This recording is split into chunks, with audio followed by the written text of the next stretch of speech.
Before we begin tonight, people may have noticed that there's a change on the side of the room, and no, Casey didn't just get a different type of haircut. We have somebody with us. So before we begin the meeting, the first thing I want to do is I want to thank Casey for being the acting city manager for the past 4 months. You know, during that time, she's not only done the job of acting city manager, but she's continued to have her work portfolio as an assistant city manager. Her stable leadership has produced the budget and guided us through the World Cup.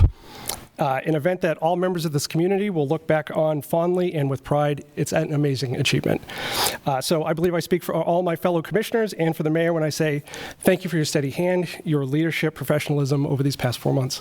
And so round of applause for Casey.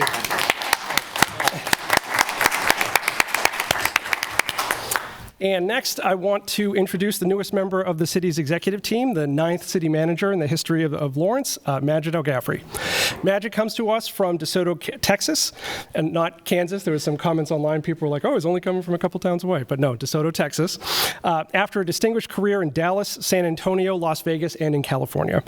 I had mentioned before that when we were at the round of 60, Majid was my #1 pick. Same at 15, same at 1. His work with universities around Dallas, county public-private partnerships, and especially his bond program that he put together in Dallas provided a level of visibility and accountability, which I'm looking forward to something like that similar for this community. So again, I want to welcome Majid, his wife, and his children to Lawrence, and I'd ask all members of the community to provide him a warm Kansas welcome as him and his family become our newest neighbors. And so I know you're going to talk during the city manager thing, but it'd be remiss to not say something. Okay. So, Sherry, if you wouldn't mind. So we are getting ready for the August 4th City Commission meeting. That's going to begin at 5 p.m. Do the executive session first and then read the rules? Yeah, and then typically when folks are on, I'll read it. When okay. We'll come back at 5:45. Okay.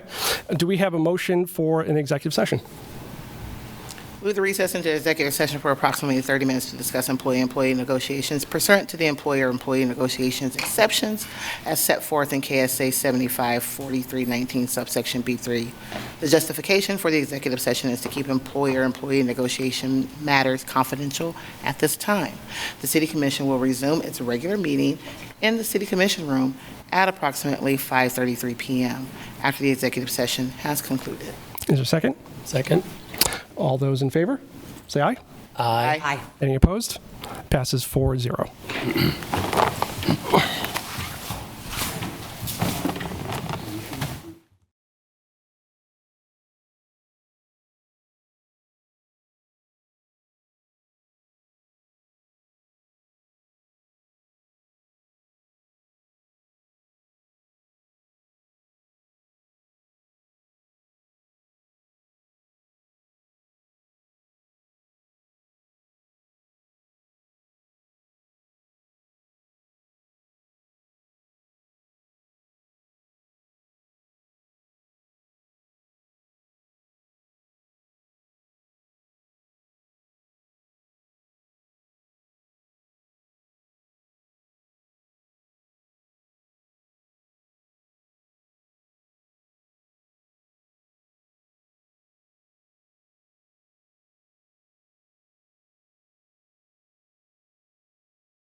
Are back from our executive session with nothing to report. So welcome everybody today to the August 4th City Commission meeting.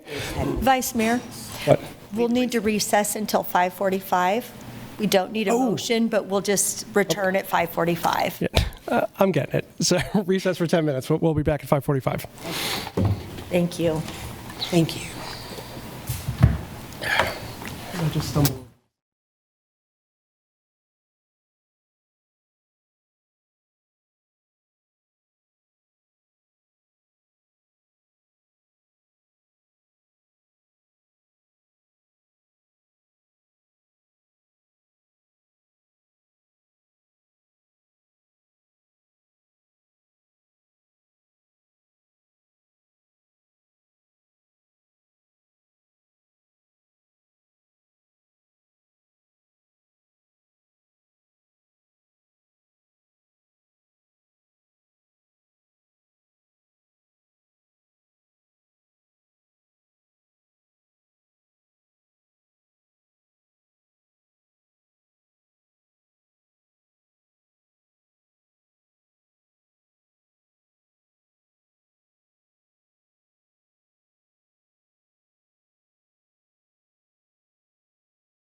Okay, third time's a charm for this. Welcome, everybody, to the City Commission meeting of August 4th, 2026. Sherry, if you wouldn't mind, if you could please read the rules of the meeting. Thank you, Vice Mayor, and good evening, everyone. If you would please silence your cell phones. The primary format for accessing the meeting is in person at City Hall. Virtual access cannot be guaranteed due to potential technology issues. When the mayor calls for public comment, when the vice mayor calls for public comment, please approach the podium to indicate you wish to speak. Virtual participants should use the raise hand function when prompted. Select join as panelist. There will be a brief delay as your role changes. Once your name is called, please unmute, turn on your camera, and state your name and zip code before speaking. All comments will be limited to 3 minutes. The city reserves the right to turn videos off or mute participants. Thank you, Vice Mayor. Thank you. First item on the agenda is to approve the agenda. The City Commission reserves the right to amend, supplement, or reorder the agenda during the meeting. Is there a motion to approve the agenda? So moved. Second. Okay. A motion by Commissioner Polian, seconded by Commissioner Sellers. All those in favor say aye. Aye. Aye. Passes 4-0. The next thing on the agenda is a proclamation, and I believe we have, is Chantel White here?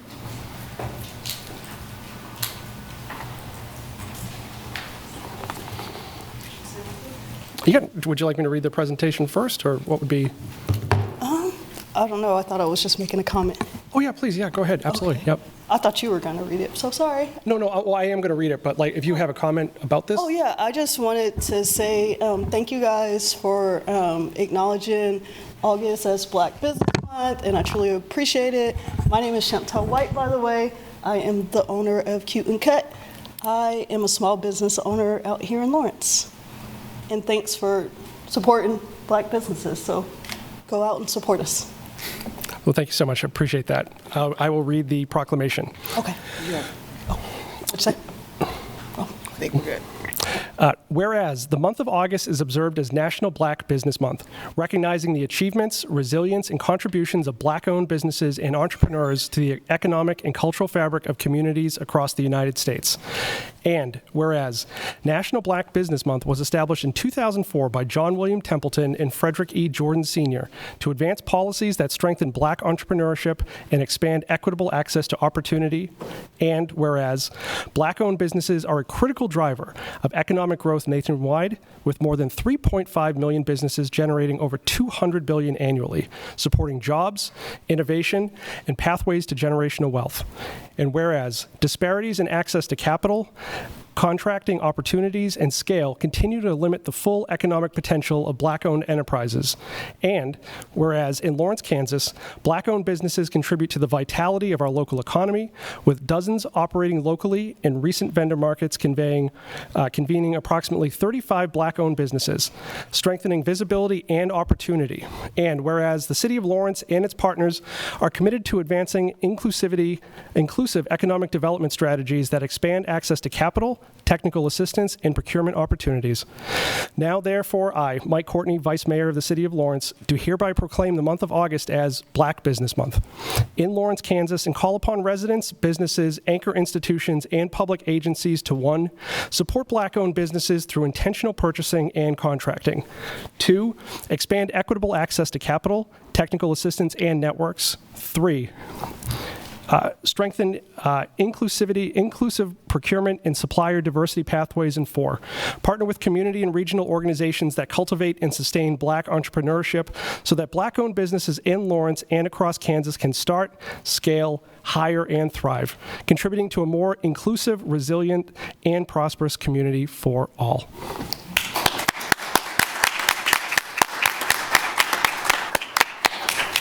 Thank you, Mike. Oh, thank you. Thank you, Commissioner Sellers, for all your support with this, too. Okay. Thank you. Thank you. Thank you. Okay. Next on the agenda is the consent agenda. Items on the consent agenda are considered under one motion and approved by one motion. Members of the governing body may remove items for separate discussion if desired. Members of the public may remove items identified as quasi-judicial for separate discussion if desired. Members of the public will be limited to 3 minutes for comments. Do any commissioners have any items they would like to pull? No, sir. Okay. Do we have a motion to approve the consent agenda? Move to approve the consent as presented. Second?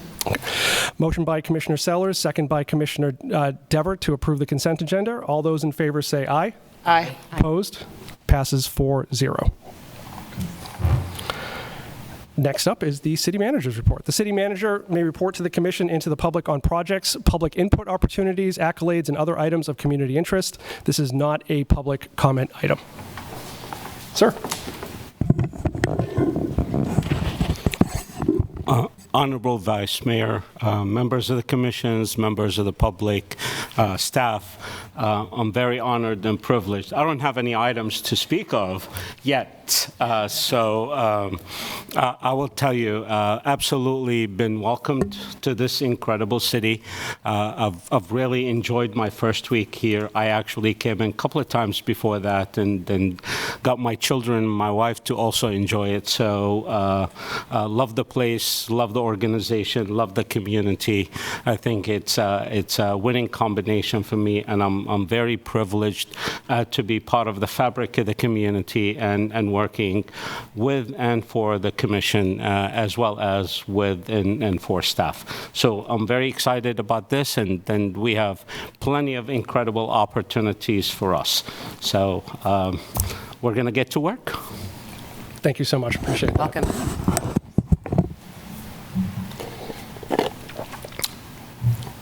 Did you guys want to talk about number 1 and 2 on there?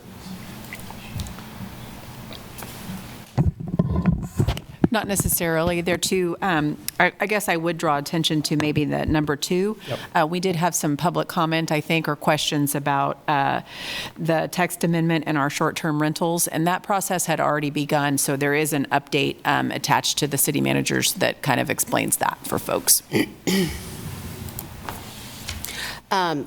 May I talk about item number 1 quickly?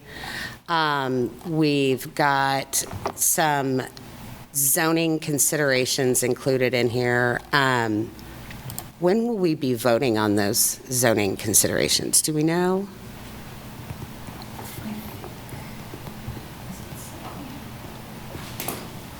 It's not. I don't know if they're all called out on the future agendas memo. If not, then we could start maybe including that information if we know. The point of this is just to give you all a heads up on the front end. So if you're having those conversations, you can keep track of the things that you're talking about and who you're talking about with. But we can kind of start going forward trying to add that information in here if we know when it's going to appear on an agenda. Is that helpful? Yes, thank you very much. The majority of those are going to be on the 18th. I'm sorry? The majority of those will be on the 8th. Okay, thank you. But to clarify, well, not to clarify, some of these could be quasi-judicial, which means that we would only need to disclose ex parte if they're pulled. And then on number 2, just for the public, because Casey, to your point, the rules that we put in place for the short-term residential, they have now expired. They have gone back to what they were before we voted on them in January. Is that correct? Yes. I just want to verify it. Can we get you back the answer? Yeah, no, absolutely. Okay. Any other questions or comments before we move on? No, sir. Thank you. Okay. City Commission reports. City Commissioners may report on committees or community meetings and provide comments on upcoming meetings, events, accolades, and items on the consent agenda. This is not a public comment item. So to my left, Commissioner Dever. I've got none right now. Thank you. My voice is a little cashed today, so I'll speak little. Okay. Just a quick update there. This is, again, August is National Black Business Month. There is a small cohort of Black business owners who are putting together a few activities for the month. It's kind of still in the visionary, but we've gotten some firm commitments. The theme is called The Whole Table. And where that comes from is that it's a culturally rooted phrase that says that Black business owners deserve success, rest, community, and joy. And all of it at the same time. And so programs will focus on the rest piece. We've engaged with Ms. Chantel with Cute and Cut to offer a sound bath exercise with our business owners. I will be hosting a music trivia night for Black-owned businesses at Milton's later on at the end of the month. And then we are hoping to host Amanda Spann. She is the owner of the App Accelerator.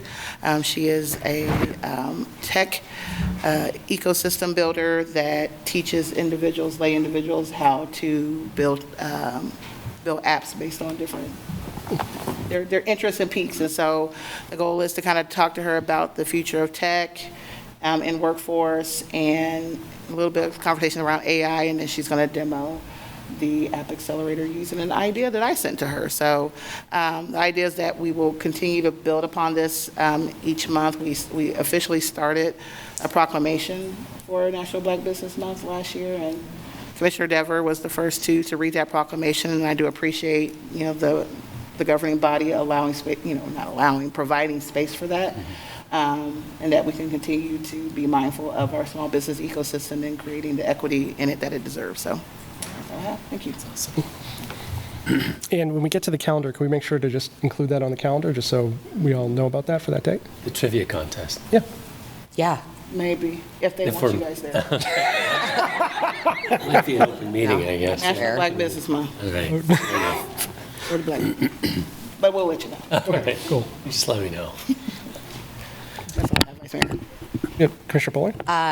First and foremost, Casey, thank you very much for stepping in when you did. I know that you and Brandon both had to do quite a bit, and I think we're probably all very grateful over here on the dais. So thank you very, very much for your stability and keeping the ship afloat. To Majid, thank you very much. Very excited to have you on board. I think you're going to be pivotal for the future of this city, and I look forward to seeing what you do. So thank you very much. Outside of that, I'm good. Thank you. Good. Thank you. Yeah, and the only thing I would add is I spent this past week with my kids. We did like a Kansas field trip vacation. We went to the salt mines. We went to the Cosmosphere. But along that trip, I also visited a couple towns that have riverfronts. And so one of those was Council Grove, which is, you take 59 south, head west on 56 by Baldwin, you'll eventually get there. And so just like an interesting thought about like what our riverfront could look like in the future using some examples that already exist in Kansas. That was about the only thing for me that I had this past week. Yep, go ahead. If I can take a quick personal privilege. Yep. The end of last month, July was just so hot. I think I have like heat amnesia. But there was a disability pride event at the Dole Center. And our very own Evan Krenta was one of the keynote speakers, and I had the opportunity to hear him and Representative Mosley. And there was a panel discussion. Had the opportunity to speak with several members in the community that were appreciative of us passing and adopting the housing study as well as the Affordable Housing Incentive Program. We talked about what does accessibility and affordable housing look like, and so was able to kind of take all that in and synthesize it, and I look forward to kind of continuing those conversations. But just wanted to shout out Evan. I told him, I said, he's one of my favorites, and he can tell people that. And say where. So, but just a great overall program and presentation. Fantastic. Any other comments before we move to the regular agenda? Okay. Regular agenda item number 1, to consider authorizing the city manager to execute an agreement with SFS Architecture in the amount of $951,502 for the design of the LDCFM expansion station number 6.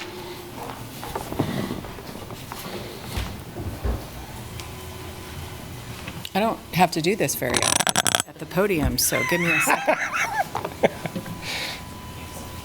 Realize how tall you were. All right, I see my team has joined me in the room. Good evening, Mayor, Commissioners. Casey Toomey, and I am our one of our assistant city managers, and I just want to say thank you to all of you for giving me the opportunity to serve as acting city manager. Welcome to Majid. We're already hitting the ground running and look forward to continuing to getting to work together. I'm here tonight to present this item. We're asking you to consider authorizing the city manager to execute an agreement with SFF Architecture for the design of LDCFM expansion station number 6. And just run through some quick slides here. You all know that we've been talking about this station expansion for many years, including in our 2020 station optimization analysis. We've selected the location of 55 Stone Ridge Drive. You all looked at that decision that came following a recommendation from our staff after we looked at a number of different sites. You can see here this map shows our existing stations and that proposed location of 55 Stone Ridge. Those red service circles indicate where we're able to get in our 4-minute response times target. So kind of explains why we move forward with that location to you, and we're happy to answer more questions about that if you have them. A little bit more about that. Like I said, it addresses that northwest travel time gap. Overall, it increases our system's resiliency by providing expansion community-wide. And again, when we looked at the site evaluation matrix, that was one of our highest scoring sites. So you all did previously approve using alternative delivery for this project. We call it CMAR, which stands for Construction Manager at Risk. You can see here on this slide some of the reasons why we think that CMAR is appropriate for this project. Specifically, it's great when we need flexibility to engage with neighbors on the design so that we can make sure to help alleviate any concerns that they may have. And it helps us lower costs by placing some of that burden on the construction manager rather than on us. Quick overview of our project timeline. You can see here our schematic design began back in 2025. In August, August of 2026, we're asking you to, that's for tonight, our detailed design to approve that. Then this fall, we anticipate coming back with the contract for the CMAR. Then collaborative detailed design will take place through 26 and 2027. Our guaranteed maximum price will also come back to you all. We anticipate that sometime in 27 or early 28. Construction will get underway, and we hope that in early 2029, our Station 6 will be open and operational. So just a quick summary, the cost of the project that we are anticipating right now is $12.96 million, and you can see there the cost breakdown between the city and the county. That cost arrangement is under our previous cost allocation methodology that we used. We did enter into a letter of agreement with the county that outlines the details, and that's attached in your packet that kind of provides the detail of how we will proceed with funding that between the city and the county. What are our next steps if you approve this tonight? The first big one would be to complete a drainage study and have another community open house. We've heard concerns from the neighbors in that area about drainage, and obviously that's something that would be part of that design work. We're hopeful that we're able to improve the drainage in that area. Our first rule is we certainly don't want to make it worse. We might not be able to solve it, but we definitely think we can improve their overall drainage in that area. And then again tonight, there's that action. We're asking you to authorize the city manager to execute the agreement with SFS Architecture. I have our project manager, Stephen Hallstrom, here tonight, Mackenzie Azell, and Chief Joe Hardy, if there are other questions that we can answer. Questions from commissioners? No, sir. No, sir. Yes, I have a few. Remind me how we got to SFS Architecture. not questioning them. Please know that. I'm just interested in really a lot for the public's purpose. Yeah, Vice Mayor and Commissioner Stephen Hallstrom, Project Manager and MSO. We put out a request for proposals utilizing the same expertise-driven project delivery process that we did for the CMAR just recently. So how that worked was there were a number of different proposal forms that the contractor submitted. The evaluation team initially evaluates anonymous forms, and then there are about 3 phases of that where we don't necessarily know who each firm is until we enter the interview process. Then we interview the shortlisted consultants and then take the highest scoring consultant from there. Thank you. Yep.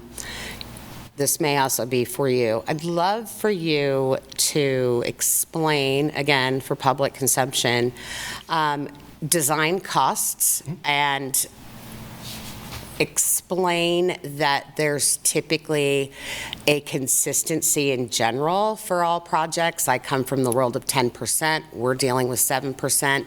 Can we go ahead and explain how we come to that so people understand, because this feels very high, to a lot of folks. Right, right. So if we could explain that, that'd be great. Yeah, absolutely. So in our purchasing procedures, we have outlined the design fee guidelines that's based on the estimated cost of construction. There's an estimated design fee percentage that's in there. As well as in there, there are 16 different things that, based on the varying degrees and size of complexity, may negotiate in a higher negotiated fee. The fee that was established for projects over, I believe it's $5 million, was 7%. I believe for basic services, we're right at about 7.6, 7.7 on this one. And some of those that we're quoting for the reason for the higher fee are unique problems requiring specialized or extensive consulting services, unusual development schedule, including construction management at risk, complexity of the project, and design services related to specialized construction methods or system process design.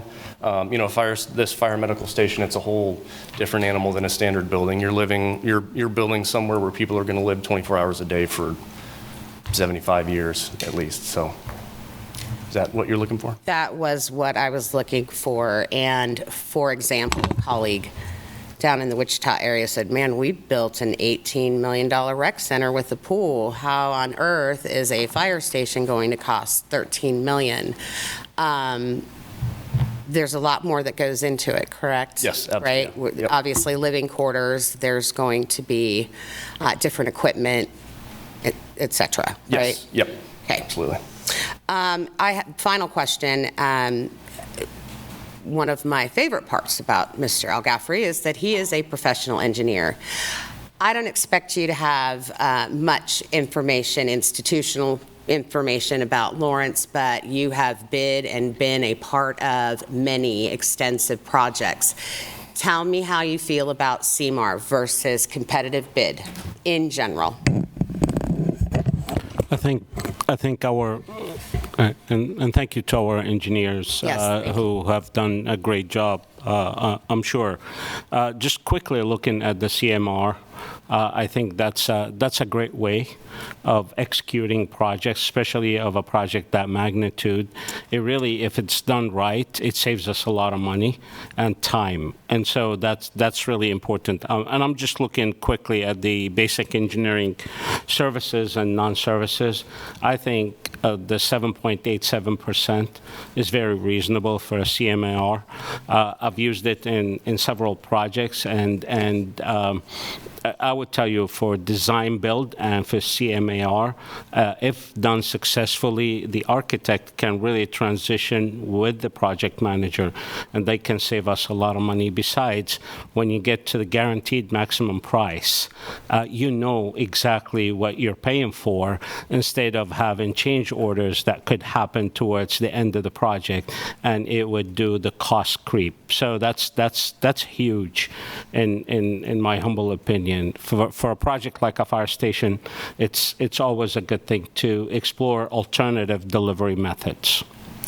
Thank you, and I will also add that every city engineer I've ever dealt with in my past have been big advocates for CMAR. But in terms of procurement and making sure that we are getting the best value, and we're treating the taxpayer dollars as efficiently and effectively as we can. It's important that we explain this stuff, I think, to the public. So I appreciate you taking the time for that. This is a large expenditure, and I want to make sure that our public understands what we're doing. Thank you for humoring me on that. Thank you for your opinion, sir. And Commissioner, I'd love for us to kind of do more of an informational session about the different delivery methods at one point, and that's something that I think I've talked with some of you about creating an information session. It wouldn't be fair to bring it up because I haven't talked to everyone, but that would be one of the ways that we can not only explain to the Commission, but also to the general public what our engineers do and our procurement folks do. Great. Thank you. Thank you very much. I got some questions for you. And so questions I'm going to ask, they were the ones that were sent in just for our friends in the fire station. These questions aren't meant to slow the process down. They're meant to ask questions about the neighborhood to the north. That I've met with them before. They already have flooding in that area. So from a high level, what's the level of certainty, sort of guarantee that the project will alleviate flooding issues downslope of the project, including things like perched water levels with the fill and limestone formations, not only now, but into the future? Yeah, so how that works with a design process like this, so as we get further on in design, we'll be able to develop that drainage study. And that drainage study, the golden rule of that is you don't make your neighbor's drainage worse. Essentially, you can't put more water on them or you can't put water on them faster. And then once that drainage study is complete, again, we'll have that second community open house to show all the necessary stormwater improvements to the neighborhood. Lost my train of thought, sorry. Can you? Yeah, no. I think that's a good start. So part of this process right here is designing the fire station as a whole. If we come back and find, hey, the stormwater at this thing is going to be a huge mess. It's not like if we decided this site wasn't available and we had to move it someplace else, that this $1 million would have to be repeated as another $1 million. Could you talk about that? I wouldn't necessarily think that we would need to spend another $1 million on design for a different location, but I also don't think that any stormwater issues we're going to encounter are going to be an insurmountable challenge that can't be engineered or designed to account for that. So with that drainage study, the code review on that is we're not making their drainage worse. We have the added requirement of the LEED Gold sustainability requirement here. And what that also does is we're pursuing a sustainable sites rainwater management credit on that that also requires us to capture even more rainwater than the standard drainage study does by code. So by doing all that, we will be able to lessen or improve the drainage that's coming from the city-owned property at 555 Stone Ridge. But what the issues that kind of exist within that neighborhood to the north on their own, this project won't go off the project site to make any improvements there. And so as this project goes forward, when we vote on this in a little bit, there'll be an aspect where you come back to us and say, here's what we found, here's what the drainage study looks like, here's what the cost is going to be for stormwater and what that looks like. So if we vote to do the design tonight to go forward, there's still the aspect where we will find out about the drainage study. The neighbors, the people who live at Chimney Rock HOA, they will find out about it before the final thumbs up. Yes, our current intent, though, was to just hold that at a community open house. If it's the commission direction that we do bring that back to you at that time, we can certainly do that. Yeah, I think that would be, I would like to see that here before, rather than at an open house. I don't know if we have consensus on that. I'm good with that. Or just after the public? They talk to us about it? That's what you're saying, right? Well, our current plan was to, once the drainage study is complete, hold the second community open house that would be available to a public space to the public. If it's the commission's direction that they want the project team to come back to the commission to present on the proposed stormwater improvements and the drainage study, we can certainly do that. I would support that. I would like that. And I would also like to say we've got a development that whether our standards were solid at the time, or we might have additional rain due to climate change, whatever it may be, they have a significant drainage issue. Hypothetically, as we go in and do this drainage study, if they were interested in potentially being included to maybe expand that drainage study and us assess a special to do any improvements, would we be able to offer that to them? I may have to defer that question to Melinda.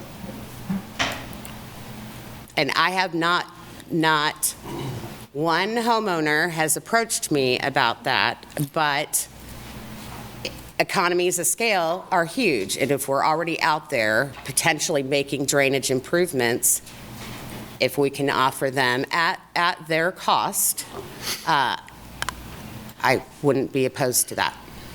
The only challenge we might have, good evening, Commissioners, Melinda Harger at Mesto.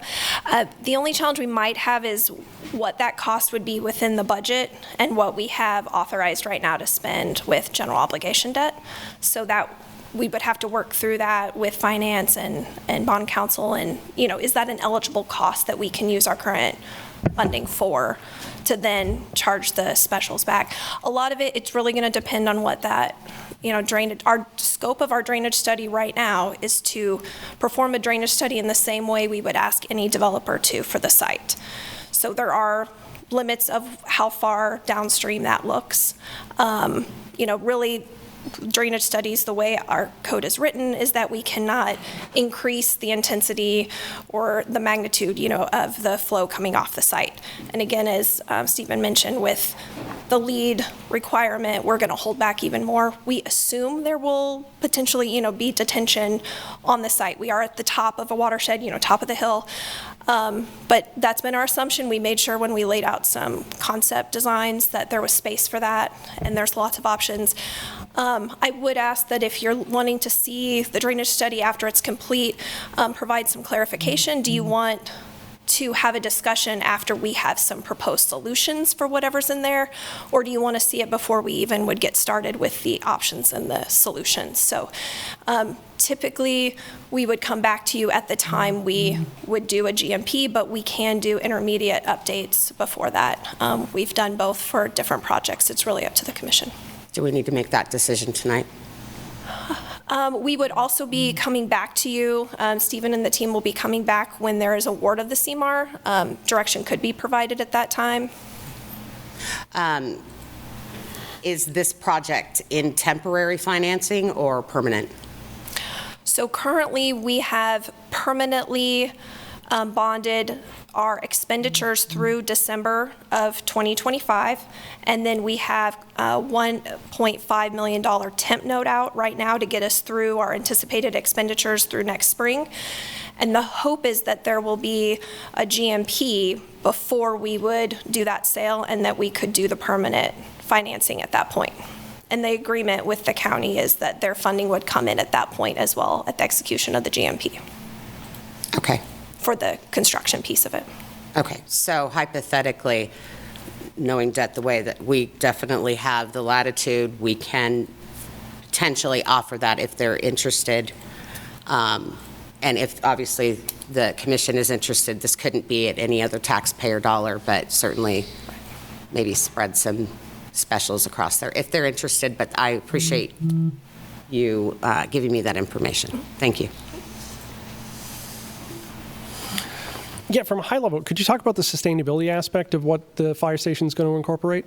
One of the things we've heard recently is there's a board that's the sustainability board, and they've asked, hey, when we're doing big projects like this, what does sustainability look like? So could you talk to that for this fire station? Yeah, so in the, I may not be able to pull a lot of that off the top of my head. Right now, so what we're doing is we're pursuing a LEED Gold certification, which requires you to get 60 out of 100 credits. In the LEED system. So what we've done so far in the preliminary design was we created a LEED scorecard. We're on the precipice of LEED version 4.1 in version 4.5. As long as we apply for that by the end of June of next year, we have the option to go into either. And both have an assortment of credits from sustainable sites and health and wellness, and I'm not going to be able to pull all of them off the top of my head.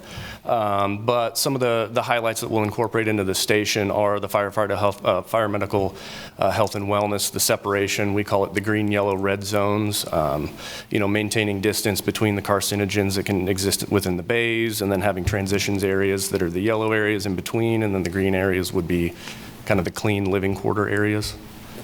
Gotcha. And there was something, was there geothermal? Did I read that? We are exploring the possibility of geothermal on the site, yes, but that is another thing we'll have to look into through the continuation of design. 2 more questions for me for public comment. There's the road that goes to the church. Has there been any discussion with the church because the road right now gets very close to the edge of where the neighborhood starts. Has there been any discussion about maybe taking that, making that a public road, and then kind of wrapping around the fire station to give a little bit more access that way without having water head to the north? We had looked into that option, and that road between the water tower and the church property has an existing shared access easement, and between the extension of the road wrapping around the west side of the tower back to the station and the cost to improve that existing road would be cost prohibitive to the project. And then also there's an issue with maintaining the adequate water tower maintenance radius around the water tower if we were to wrap that road around that west side. Gotcha. So that became impractical. Okay. And then question, if the site doesn't work, have we ever had a discussion about what alternate sites could be in that general area, like, Route 40 and K10, or Route, whatever 15th Street is over the highway, something like that over there, or is this the only one we've looked at? Since the completion of the site evaluation and the commission's approval of the site in last September, this is the only site we've been focused on. That's the questions that I have, in case anybody has anything else. No. So, if we're ready, we can open for public comment.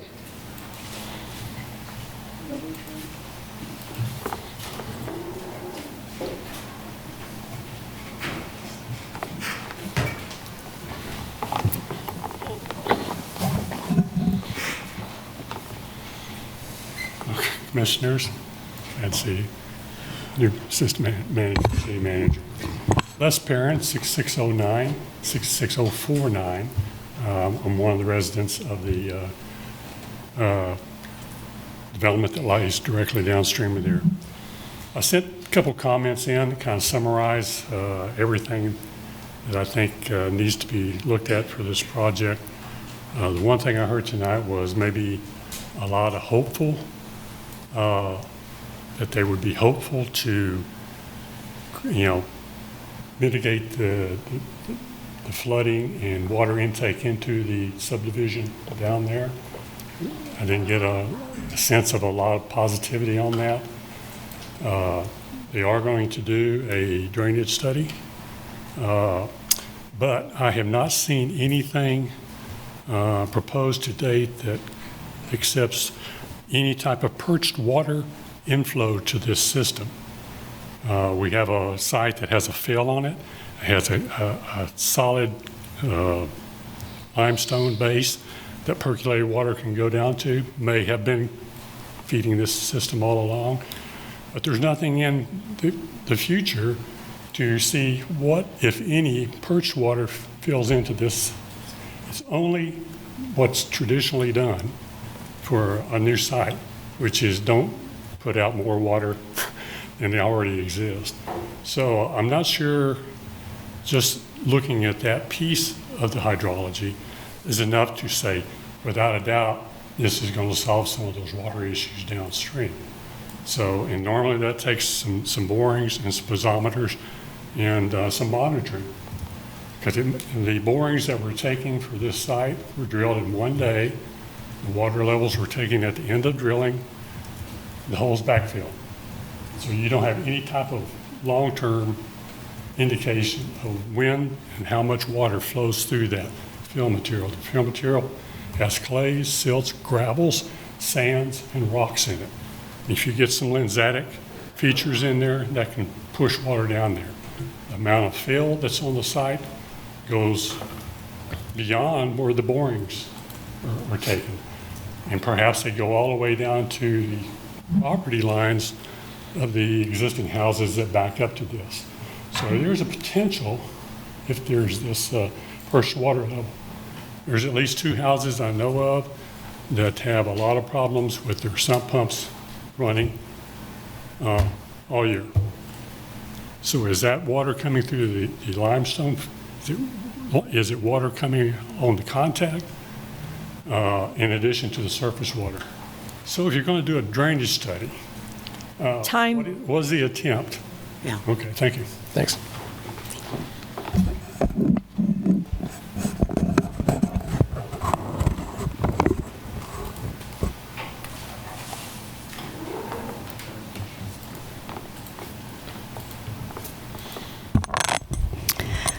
Vice Mayor, thank you.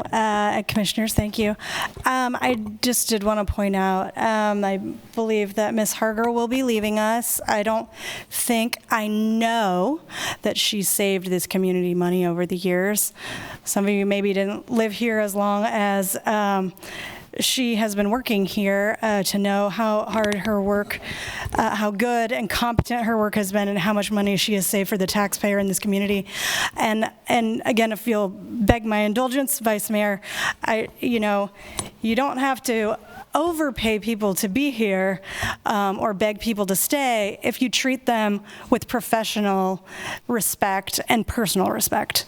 So I just want to say, there are all kinds of projects that are coming up that are huge in the CMAR, and she was a trailblazer in this and has saved us, I'm going to guess, over $1 million. And so we should definitely give her our thanks for everything that she's done for us since she's been here. Thank you.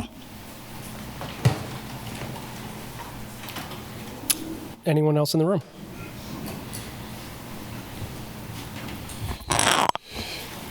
Eric Hyde, 66046, Vice Mayor Courtney, Commissioner Dever, Commissioner Sellers, Commissioner Polian. All I have to say is yes. I mean, it may not be perfect, but the fire department needs our support. Thank you. Anyone else in the room? Anyone online?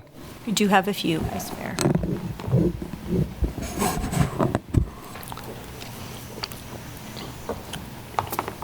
Debbie Filkins.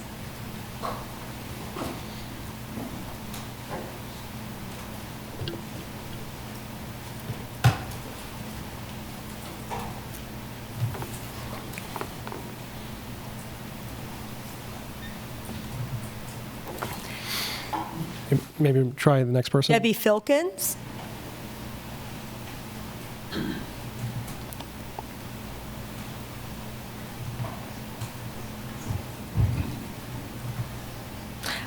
Oh, go ahead. Move on. Maybe try Susan and then we'll come back? Yep. Well, Okay. is she muted by chance? Oh, I yeah, asked Debbie, her we to can't. unmute, and she has not. Okay, sorry. Debbie, we're going to move on, but we'll try you again after. Susan?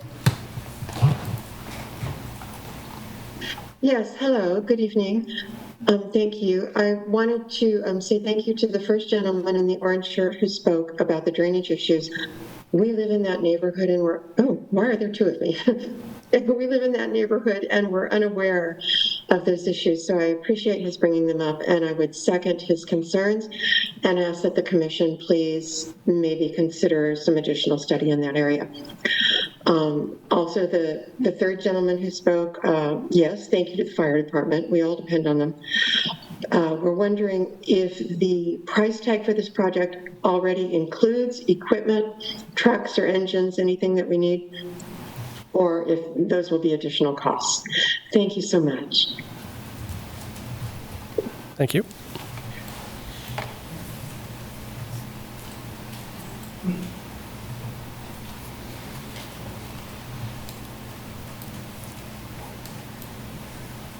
Debbie Filkins?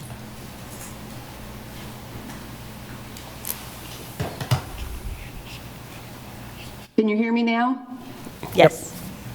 Okay, Debbie Filkins, 66049.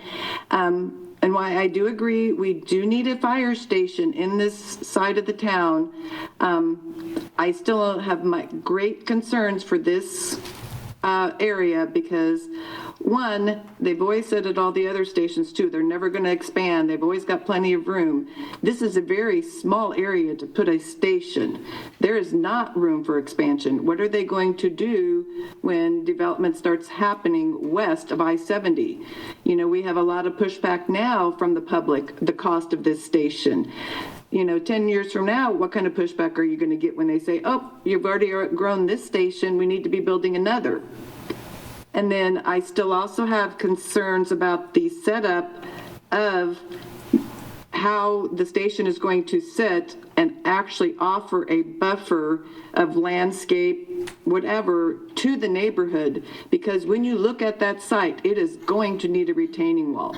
And with the way the drive is, that is not going to be possible to put any kind of trees or buffer for us in the neighborhood, which is why we go back to the question, and it is possible. We have looked at drawings. Les, who spoke earlier, is an engineer. You can put that driveway shared with the church around back behind the property. There is plenty of room. That really needs to be addressed and relooked at. Please, I beg you. And then the other last comment is just remember all the confused people that are going to be coming to town after hitting that Diamond Interchange to go to Costco. There's going to be so much traffic there. I really think you guys should look at a site west of I-70 and Highway 40. And that's all I have to say. Thank you for allowing me to speak.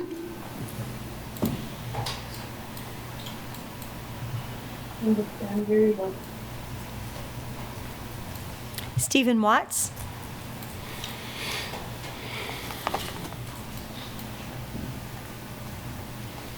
No, thank you. You know, I'm surprised that this architecture firm isn't costing us more and that the cost of the building isn't more. Surely we cannot have this. This building has to be ensconced in copper and gold, not unlike the copper in the downtown building, and because the more expensive the building, the more the fire administration can demand more money to put in their pockets. We have some of the highest paid fire administrators in the state of Kansas for this little town in Lawrence, Kansas. So, in order to keep up with the Joneses, we need a better building. Yeah. We need something a little bit fancier, because the fancier it is, the more you can justify paying these guys. And you're giving them money hand over fist. Not just the the firefighters are one thing. The fire administrators are an entire different subject. Same with the police department. They all come together. They're holding our town hostage. We have people that cannot eat. We have people that have nowhere to live. We have people that are down and out. But we can pay for all of this stuff. Man, I say, make that thing look like a palace. I mean, huge palace. That way we can justify paying these guys who are sitting on their backside $250,000 and $800,000 a year. So go ahead and approve it, because this is just one of those things. It's already said and done, Mike. I don't know why we're having this. So thanks for your time. That's all the comment. Okay. Throw it back to the commission. To your questions about design, and I think comments about whether or not we can move forward with this because of the impacts on adjacent land. I mean, there are rules that are in place now that may or not have been in place at the time of the development to the north regarding regional and on-site stormwater retention. And I believe that if there's going to be any project that's going to be done correctly, it's going to be the city's project in an area that may or may not have stormwater issues or difficulties. I know I've looked over the site, and I think there's a lot more runoff coming onto that adjacent neighborhood from the west, from the church and all of that parking and paved area and slope, and based on the geological conditions there, than any impact this fire station might have. So we might need to be looking to how we can retain stormwater from that church property as well, if we have to, as a regional detention, basically. So whether we build it on site or we build in a regional facility, I mean, if you look around, there's 2 other regional detention basins within a quarter mile of here. So it's a common practice. It works well, and I feel like the slope and topography of the site is not really that difficult if you manage and use the tools that we already successfully do to do no harm to the neighborhood. And I think the problem is you have developers in the private industry that don't do those kind of things and aren't conducting the studies. And I think if you look at, for example, the church is probably the biggest culprit to the stormwater runoff to this neighborhood based on the conditions I observed when I was out there. So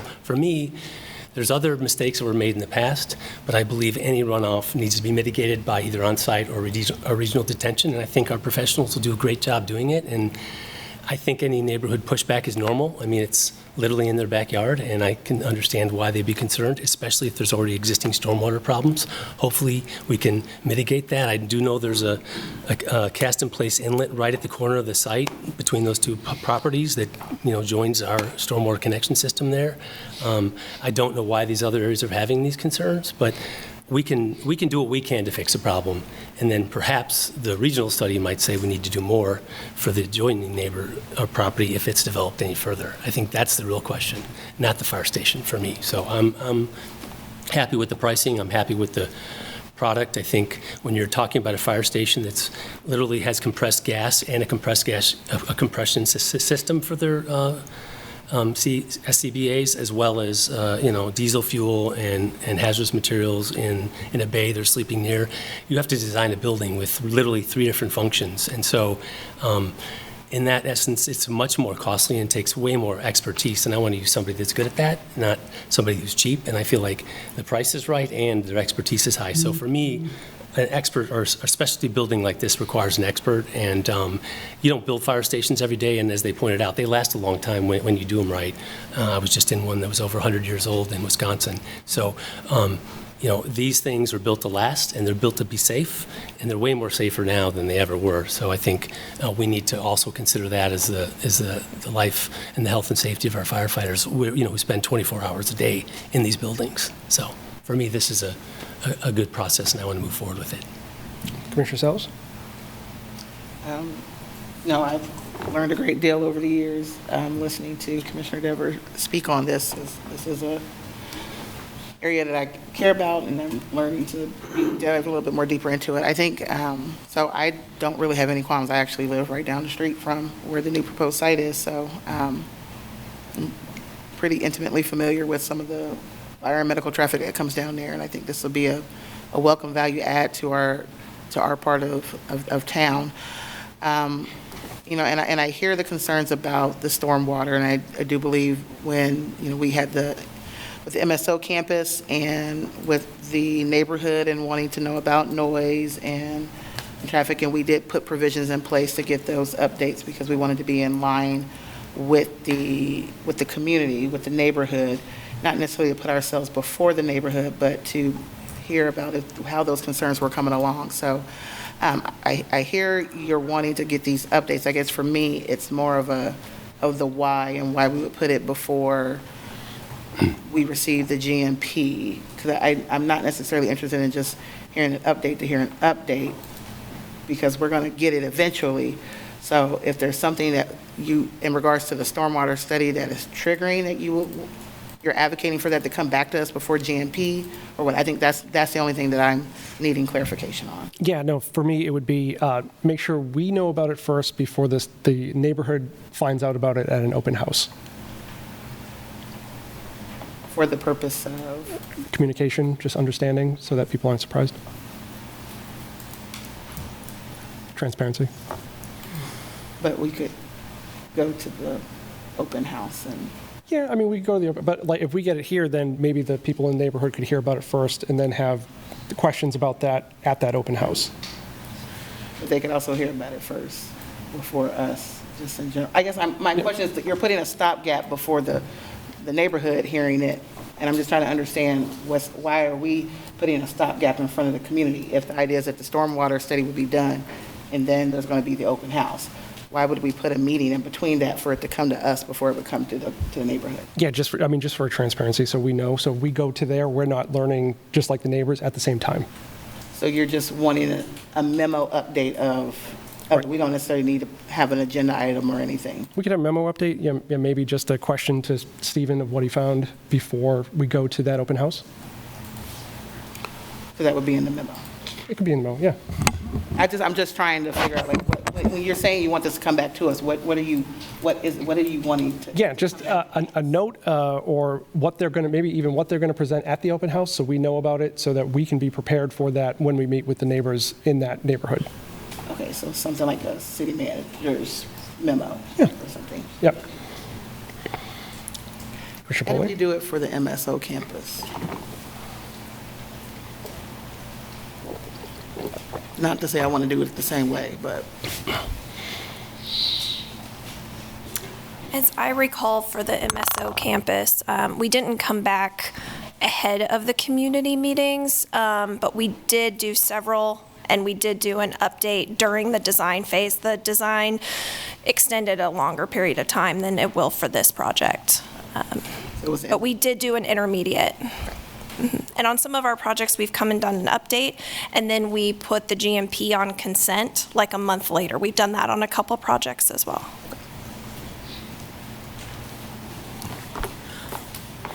I'm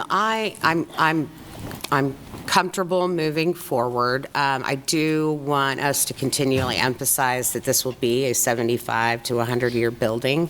So when we design it, where it might feel maybe a little abundant, we can explain that this is going to last a very long time. So I want to make sure that, and I will do my part, constantly remind folks that this is going to be a commitment, a very long commitment. Now, I have one quick question, Chief Hardy. If I've seen and had a few folks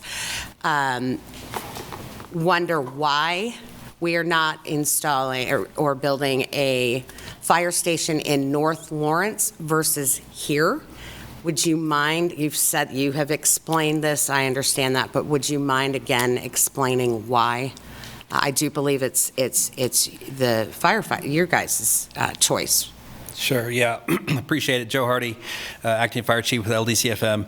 To answer that question, it's not as easy as to say it's whether it's on the west side or the north side. You know, we have Station 1, which is located at 8th and Kentucky, which does cover North Lawrence.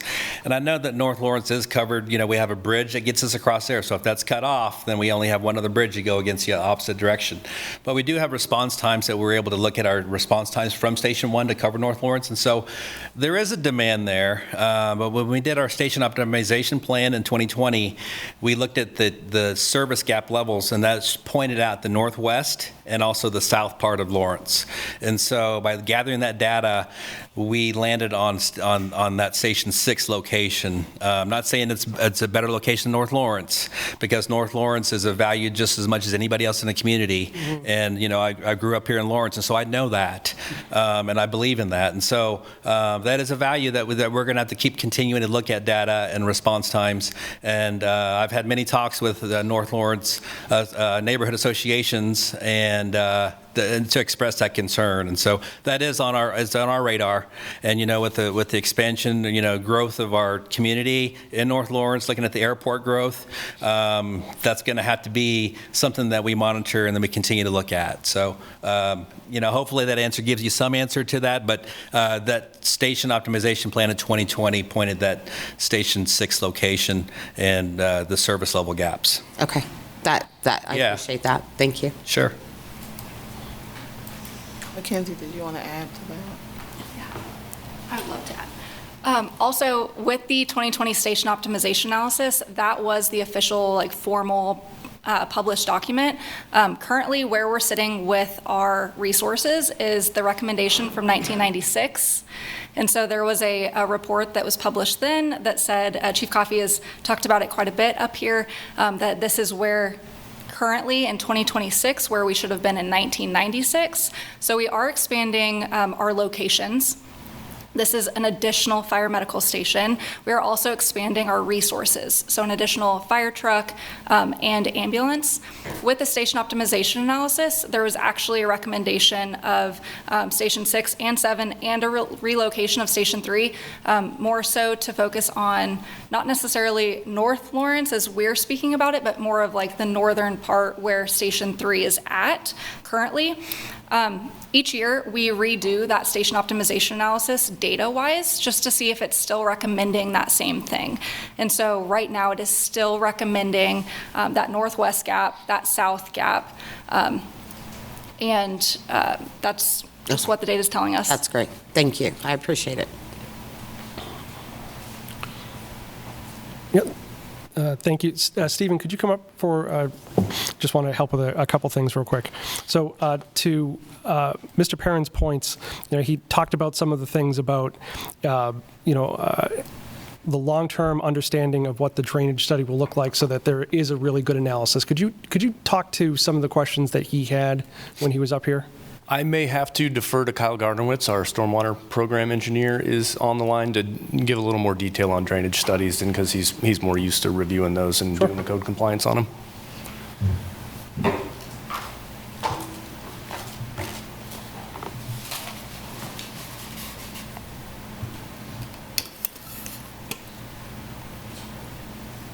He's moving over.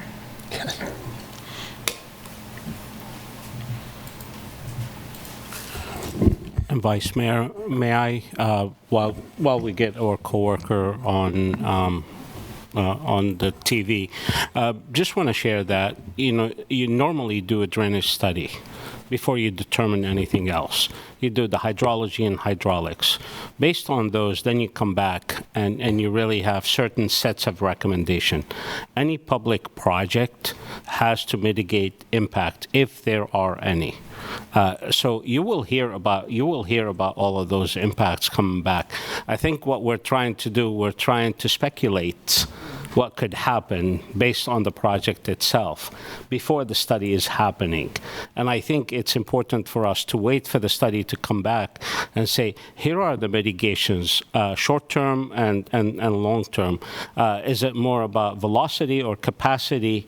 Is it more about runoff? Is it more about intensity? Those are some of the things that our engineers will be able to answer. But to try to resolve it right now, it's next to impossible because they're not going to be able to speculate on it. So I just want to caution us to say we really need the the hydrology and hydraulic study first and foremost to be able to bring it back to the community and to the commission and share with them, the results, and then come back and say, based on that, we have to design X, Y, and Z, whether it's a wall, whether it's a whole system that connects to the watershed. And the hydrology and hydraulic study, they do study the watershed. So it's not just a small area. It looks at the entire watershed map. And it designs for, the water runoff out of the entire shed, not just a specific area. So I just want to offer that perspective. I know we've talked about it. And to Mackenzie's point about the, you call it the station optimization. I call it a master plan. And that master plan will include Fire Station 6, a future Fire Station 7, and an upgrade or a relocation of a specific fire station that already exists. So those are coming. I mean, the community is growing, and to her point is some things should have been done much earlier than that, and we're catching up right now. Yeah, and so that's okay. The other question, there was a lady who asked about equipment trucks, additional stuff, just so the public understands what this design has. Is any of that included in this? So the station itself and pretty much everything inside of it is included in this project, excluding the fire truck and the medic unit. Which already exist, right? What was that? Which already exist. The fire truck is Engine 5. We're renaming it. It'll become Engine 6. And then the medic unit is a part of the county's plan. Gotcha. Okay, thank you. Yeah, and I'm willing to go forward on this. I mean, for me, I think one of the first things we did was there was a neighborhood where there was a lot of stormwater and runoff, and there were people who were paying like $10,000, $20,000 out of their own pocket to be able to, like you said, to fix a developer issue that arose.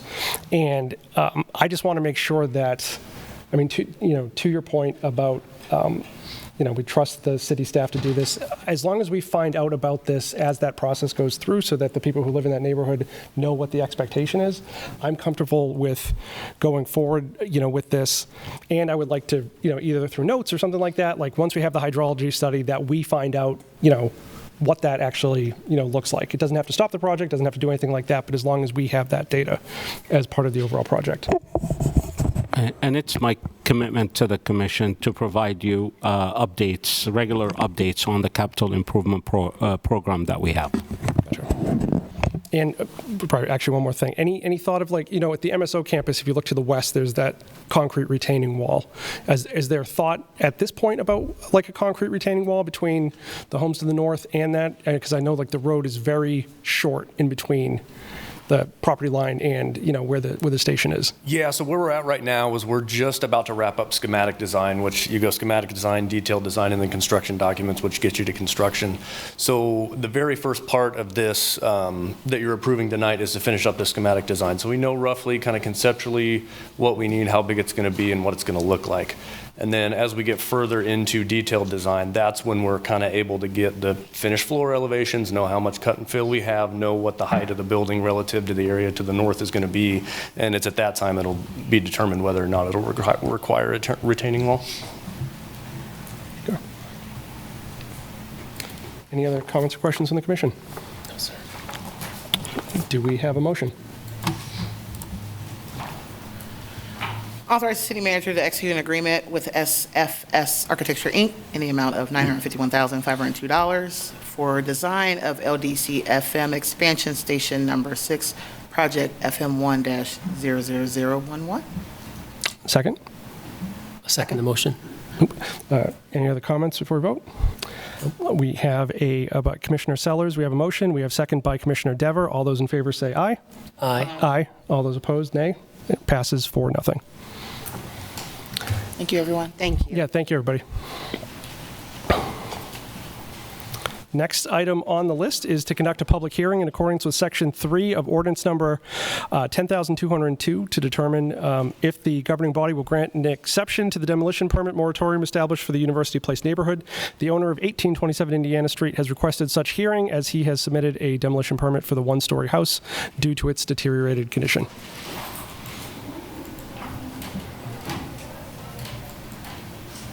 Just trying to close out that presentation. Just give me one moment.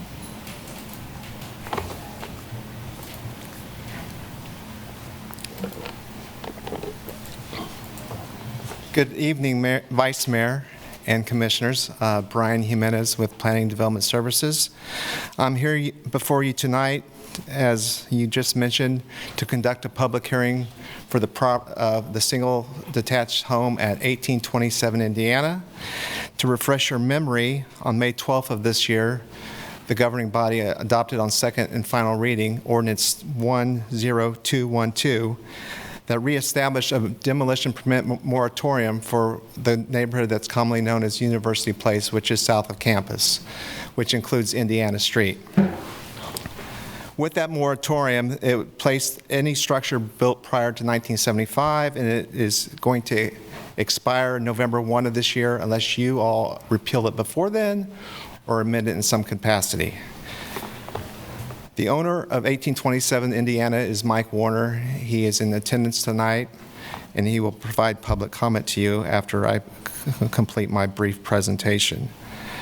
It's important to note that Section 3 of the ordinance gives you the provisions how a property owner can request this hearing before you to make an amendment or an exception to the ordinance where you would determine, based on everyone's testimony tonight, whether you would issue the demolition permit for that structure. Number 4 talks about suspending or lifting a moratorium established if you find the structure to be unsafe or dangerous. And it's important to note there's a couple of ways we can determine that unsafe and dangerous. I am usually that person for the City of Lawrence, done that for a long time. There's a state statute guidelines that we follow when we bring a demolition repair resolution before you. There's also, as my memo highlights, there is a unsafe and dangerous provisions within the city's adopted property maintenance code. On the week before July 7th, Mike Warner called me personally to ask if I could come out in my official capacity with the City of Lawrence to do a quick walkthrough of the structure with him. I have attached pictures. I didn't take a ton of pictures because Mike advised me that morning that he would be also submitting pictures that he had as well. So between the two of us, I think we have it covered. The house in question is a single detached, as I mentioned. It's a very small house, 700 and some square feet. Basically, when I visited the property on July 7th, it's gutted. Everyone pretty much knows what that term means. Some of the rooms were taken down to the studs. The northwest bed, there's 2 bedrooms, a living room, a bathroom, and a kitchen. That's basically, as you can imagine, very small footprint of a home. So when I visited, I immediately shown very troubling, let me go to my staff pictures real quick. Floor joists, floor assembly were rotted, deteriorated for either termite damage, wood rot, etc. I might add the house was built according to Douglas County records around 1940, so it definitely meets that prior to 1975 timeline that's identified in the ordinance. I don't want to go through these and waste too much of your time unless someone has a specific question about one of the pictures that you see. As I noted, Mike Warner has pictures as well. But I've done many of these before, and you know, when I walk into a property like this, it's pretty quickly evident that it's an unsafe and or dangerous structure for various reasons. One, it's not a habitable dwelling unit. 2, floor assembly is gone in many areas of the house, including the rear door. The 1 bedroom that the pictures show here, as I can highlight, pretty much that one right there. The floor joists have been removed or have deteriorated.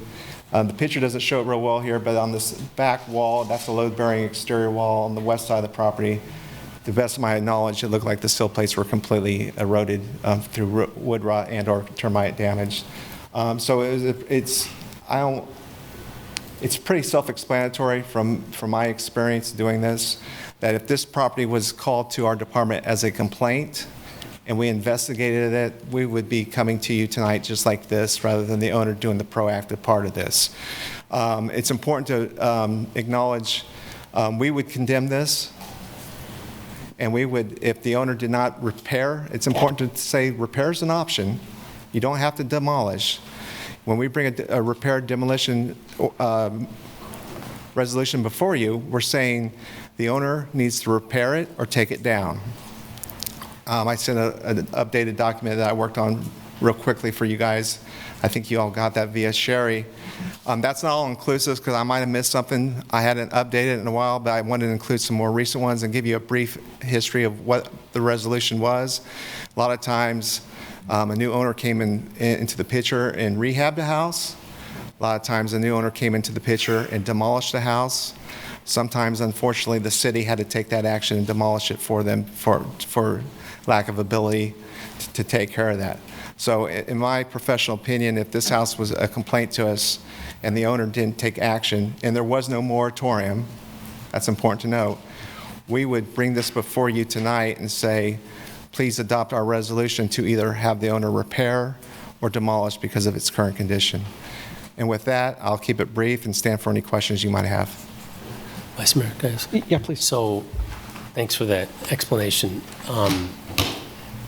Back to your question, if you are the person in charge of the health and safety and welfare of the buildings in Lawrence, Kansas, and there's a moratorium on the demolition of the building, yet you, as a public official, are required to see that these types of things don't exist in these neighborhoods, what would you do if you were the one bringing this? Would you advise one way or another to do something? Because ultimately it's your responsibility to make sure this nuisance is abated. And so I ask, with this moratorium making more difficult, would that make you not recommend it, or what would you do? Because I would consult with Randy Larkin. Okay. And in all honesty, but great question. I don't think life safety is my ultimate concern, right? There was a question asked to me, well, is it unsafe if you can't get in it? The code doesn't say whether you can get in it or not. There's many ways to get in it. The code just talks about, is the current condition of the structure, does it meet the criteria? And I look at the totality of the circumstances. And what I'm saying in this situation, I would, if the complaint came in, I would get with Randy or the city attorney's office and I'd go, hey, look at this. This is my position. We have a moratorium. What do we do? Because honestly, in my career, we've never had this. This is the first one I've dealt with where there's a moratorium for a certain part of the city, and we have an applicant wishing to tear it down because of its condition, and I'm here before you tonight. Yeah, and then one last question, thank you. And then how, I noticed in some of the documents you submitted, they mentioned that it hasn't been used or habitated in a while. Some 20 years I saw, or maybe over in one of the documents. Have you gone to any lengths to see if this building has been used and why and how it got into this shape after that use, or has this been a long-term? Based on my experience of looking at the conditions, Mr. Warner, I think, mentioned it was 15 plus years to me, maybe out in the field. Some people will ask, why wasn't this on your radar? Well, if you drive by it, you're probably not taking a second look. You don't know what you don't know until you get inside. That's why before we ever bring a repair demolition resolution before you, if we can't get inside with consent, we always apply for an administrative warrant to give you all the full picture, because you're making a big decision. You could potentially be saying the city is going to tear this down if you can't follow the direction of the resolution.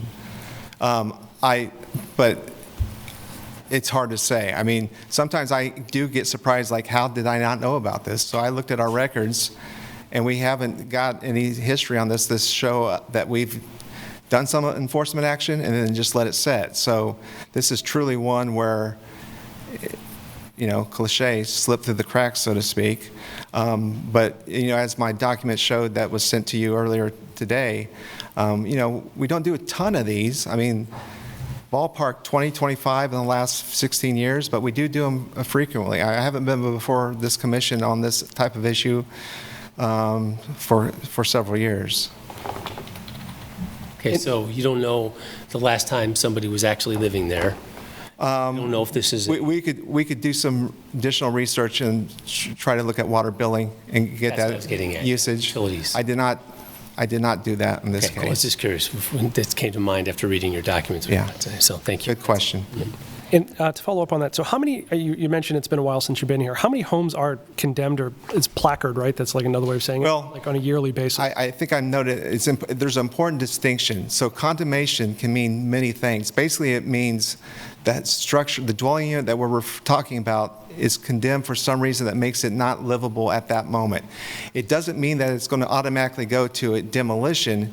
It could be various things. It could be extreme mold growth due to water leak. It could be a water leak that came from an apartment beyond that took down the ceiling and so forth. A newer apartment complex that's about 10 years old, they had a party, and they, live load capacity, they broke the floor joist to a unit that's like 10 years old. We condemned that property. It doesn't mean that it's going to be demolished because it's got floors on top, sides, and below, but it means until that gets repaired, you can't live there. So we condemn stuff overall. I think I mentioned anywhere from 3 to 4, 5 times a year, maybe up to double digits sometimes. But the ones that meet the criteria, unsafe and dangerous to the point where it gets before you, is a much smaller percentage. But I've been here quite a few times in the history of doing this. I have a couple more questions about Commissioner Sellers. Anything? Commissioner Polley? I'm interested in holding a public hearing and before I comment, if appropriate. Yeah, two more things. So if doing this, does this change the underlying zoning for the property? No, the zoning is R2, medium density. It's a single detached home right now. I attached the table of the LDC, Land Development Code, for y'all. I will always defer to my planning co-workers to get deep in the woods on the planning, but you can build 2-unit structures in replacement, I believe, versus what was originally allowed in the previous land development code that we had on the books until April 1 of 2025. And do we know if the building is demoed, what would be the process for the owner going forward with the moratorium in place to build a new home on that site? There would be no adverse effects for the applicant. If you, in my opinion, if you made an exception to the ordinance tonight based on fact-finding mission that you're doing with me and the owner and public comment, if you provided the owner exception, he could proceed with the demolition of that structure, and they could go through the building permit application process and build new. I will make one more quick point on this. The demolition ordinance code language gives me the authority. There's a 30-day waiting period anytime a demolition permit comes in. We verify all utilities are disconnected, gas, water, electric, all those things. In unsafe or dangerous conditions such as this, I have the ability to waive that. So I have utilized that provision of the code many times because it's all about life safety. So when something like this is in this type of condition, I have often in the past waived those 30-day waiting period. Yeah, I mean, I'm willing to, I'm willing to hear from the public. Is there any other comments, questions before we open public comment? Sir, thank you. Public hearing. Public hearing? Yep. Applicant before we open. Oh, sure. Yep. Okay, thank you. Thank you.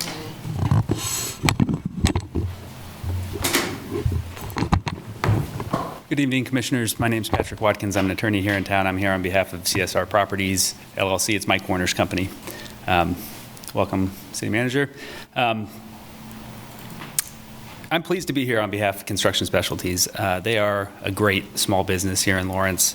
They've got 6 crews. They remodel about 50 homes across Lawrence every year. They have an exceptional reputation. They win Best of Lawrence 7 years running. They also take care of their properties, even when they receive them in dilapidated condition. That's part of the reason Brian hasn't been all over this, is that they mow the yard. When the tree falls on the power line, they fix it. So they've known that this one has been on the list for remodel or for demolition for a long time. It's just now coming to a place where it has to happen. And they've had plans for it. But I'll say that we do appreciate Brian's report. It's accurate. It's consistent with what we know about this. I would like to make a couple of distinctions or call out a couple of fair points here. Construction Specialties is familiar with University Place. They've remodeled dozens of homes in University Place neighborhood. They personally invested, when they bought this house, it was a package of 6 homes. Several of them were in really severe disrepair. This is the last one to be addressed. Several of those have received full remodels. They've sold, I think 4 of the 5 have sold to single family homeowners. They've been adding value to University Place for decades now, and they're great stewards.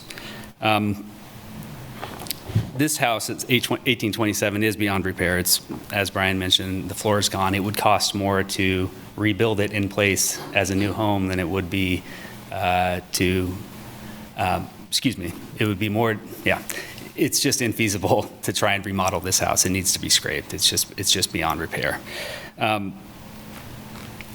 I do want to recognize their investment in University Place because there has been some comments from University Place. I think they're great stewards. They've been adding value, and from our perspective, they've been doing to University Place what the neighborhood has wanted, remodeling houses like this one, and at times, when needed, having to demolish a house. The good news is that the temporary moratorium that was set up was for a stated purpose. It was to do a historic survey. Hernley & Associates was hired. They completed the survey, and they submitted it to the State Historic Society. In that, they identified houses that could contribute to a district and houses that might not contribute to a district. And those were labeled specifically as homes not eligible to designation. There's about 50 that are eligible. There's a lot of great history in University Place. I think that's why Construction Specialties has so much work there. This one is not. It is not eligible for historic designation. State Historic Society has a map, interactive map. It's called the Kansas Housing Resource Inventory, and you can look at the inventory findings. Part of the reason this one's not available is because they determined that the siding had been irreparably changed. They are not able to see what the inside of the house is. It's sort of a visual survey from the outside. So the good news is the intention of the moratorium is not being subverted here. The historic work part of it has been done. There's probably going to be a designation or a nomination for a district or two at some point. But this house is not one that ought to be saved for historic purposes. And when you create a district, this one will not contribute to the district. So not having a home at this particular location is not harmful to the designation process, which is good. I did call the architects at Hernley just to double check and make sure I wasn't seeing things, make sure that this wasn't some anomaly from a historic perspective, and they didn't have anything to add. There are some comments that this property is important and should not be demolished because we need it for the housing inventory. I think if this house were in use, it could be part of the housing inventory. It is clearly not part of the housing inventory. The way to get this property into use and to have a positive impact on the housing inventory, small or large, is to demolish the house. In the ordinance that was passed with the moratorium, you guys are given specific authority to make exceptions. That's why we're here. It has to go to you all. We think there's good reason for a demolition permit to be granted here, and we'd be happy to answer any questions that you might have about it.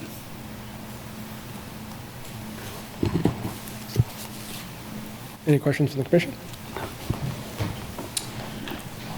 Mayor, if I could insert. Please. Before we take public comment, I just want to remind you that the agenda item tonight is whether or not to grant an exception for this demolition.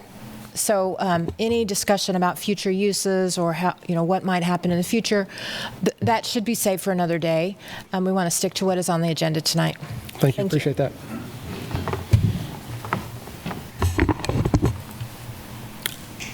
Okay. Yep. There's the okay. Yep. If we can close the public hearing, and then if we want to open for public comment. Anybody? Actually, you're opening the public hearing at this point, technically. We just did that. I don't know if you announce it, but you're to the public. You're opening that hearing to the public now, I guess. Okay. Yep. So I will follow. Well, because we're doing this, land use thing. Yep. So let's open the public hearing to the community. Thank you. You're welcome. Excuse me. Do you have slides that I have? Yeah, hang on just a second.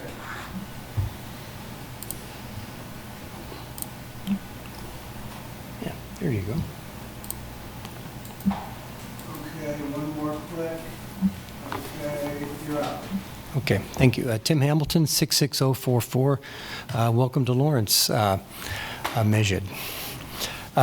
So I think what is really being asked is whether or not part of the exception to this moratorium is going to be economic hardship. It's really what's going on here under the guise of safety. That's really what's going on. So if you look at the photos that were provided that Mr. Jimenez has taken, and I've looked at them, I've sent them to my wife and my sister-in-law who helped rehab a house, and she said, wow, that's not near as bad as ours was.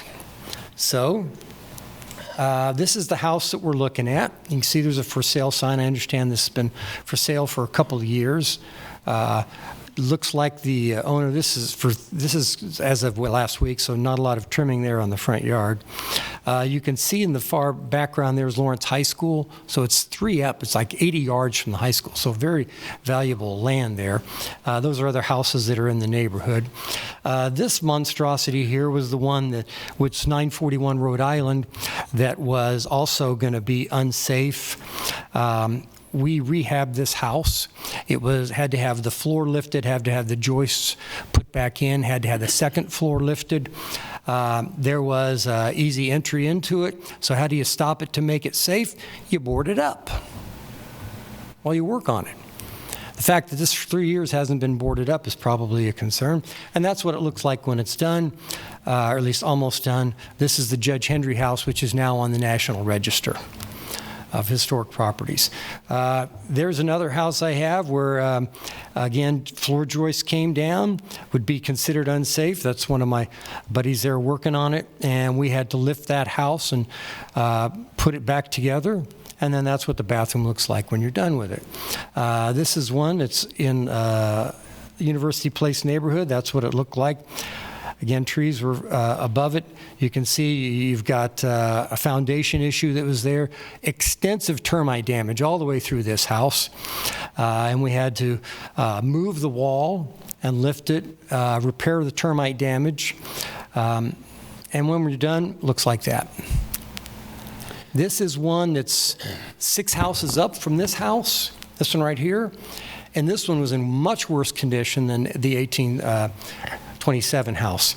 So the real question here is it a matter of money or is it a matter of safety? And I would say it's a matter of money. And I think what the attorney just said or slipped to say is that it costs more than the house is worth what you can sell it for. But that, are you going to allow that as an exception in the moratorium? That's the real question.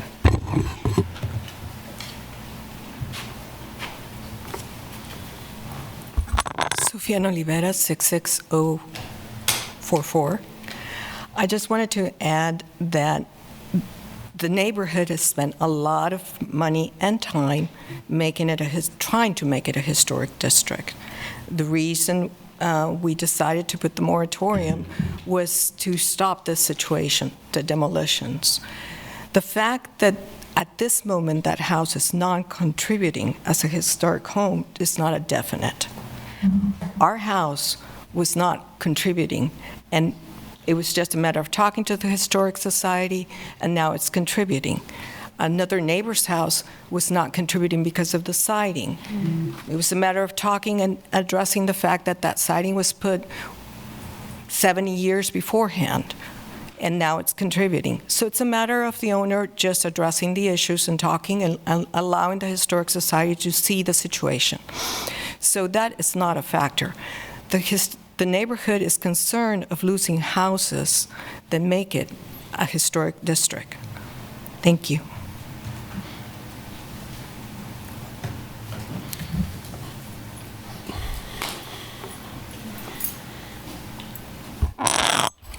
Eric Hyde, 66046, Vice Mayor, Commissioners. I say tear it down. I mean, it's construction. It's just, you know, a lot of these construction people don't even like dealing with historic stuff because it's a pain in the butt, so to speak, you know? And what are they really preserving? What history are they really preserving here? Like, whose idea of history are we really preserving? Just tear it down. Build a new house. Thank you. Anyone else in the room? Or Dominique?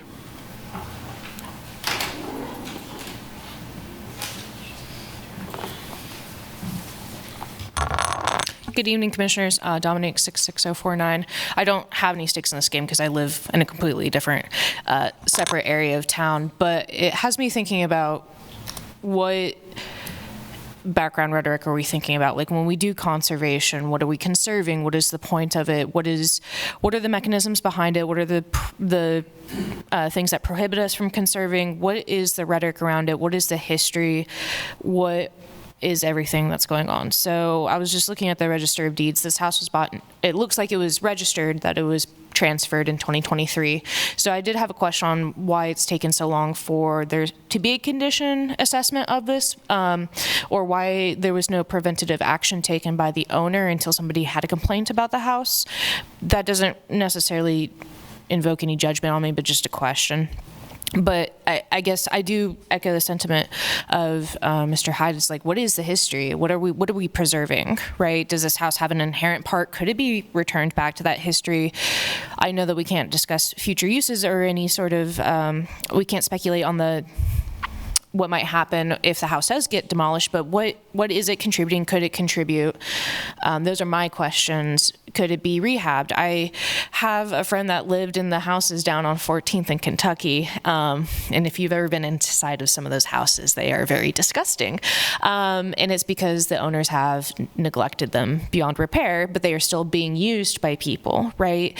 And my friend specifically had to have code enforcement come out to look at a foundational issue in the apartment. And it got repaired barely by the landlord, but that's a different thing. But the question is, again, like, if we were to repair it, if it were to be a house, there is a question of economic feasibility. But the real question I have for this is just like, what is the history of this? What is the point? What are the consequences? What will happen if this does become a beginning of the moratorium being lifted? I don't have, again, any stakes in this, but I just have kind of like these general questions about, I see all this about neighborhood rights and I see property rights, and as a renter I'm a little bit jealous and envious because I don't get to have any say into anything like this personally where I live, and so I'm just thinking about these things kind of in general. It's like, what is our rhetoric with this, right? I understand we have a decision, it's very specific, it's like planning, sometimes you just have to look at the paper, but what is the background thoughts that we're doing, and what is the intention and things of that nature? So thank you. Anyone else with us here tonight? Anyone else online? We have a few. Stephen Watts.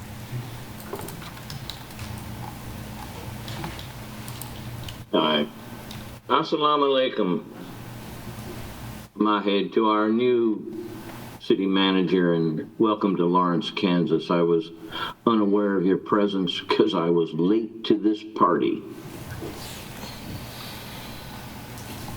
Wow. So they want to tear this house down and build a duplex. Isn't that what all this issue is all about? The fear of what's coming after it is? And how dare the $250,000 a year town lawyer instruct the acting mayor what to do in a town commission meeting? That wasn't legal advice. That was an opinion that you gave, Tony. They can talk about whatever the heck they want to talk about. Why are you trying to restrict it? Let's stay on, Mr. Watts, let's stay on. I'm staying on top of it, but before I can get into it, Mr. Vice Mayor, first you got a set of instructions about what you could and couldn't do. Kinda, not really. Irrespective, that house is just around the corner from where I live, and it's been there for a long time. The issue all centers around what happened when the Planning Commission changed everything so that, quote, density, unquote, could be enhanced. The whole deal is all of this nonsense in terms of the money that we spend around here with the idea of preserving existing housing stock, which is more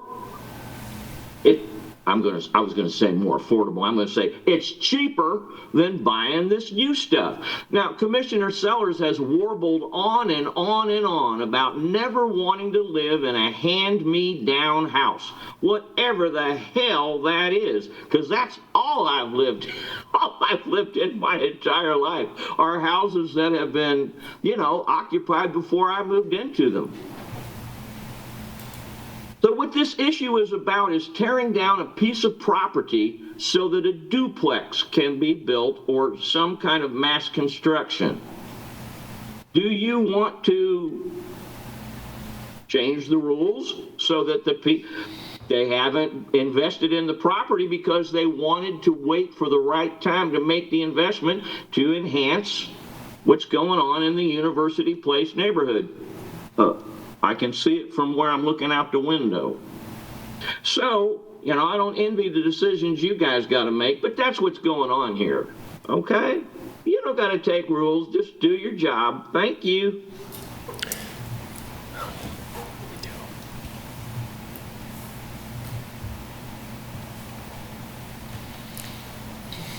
Julie Jones.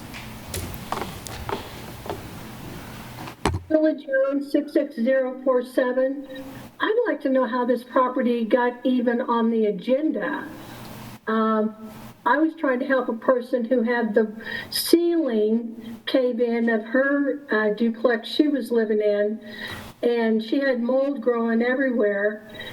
And she had a city inspector come out, look around, and said, "Yep, you got a problem," and he left, and she never heard anything more about it. So I guess my question is, how did you get a person from the city to do something? Because I'm not having good results on that, so I'd like to know the secret on that. That's all I have. Thank you.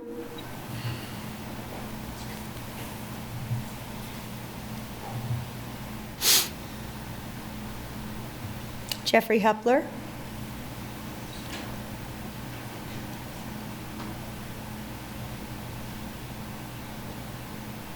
Hey all, good evening. Jeffrey Hepler, 66044.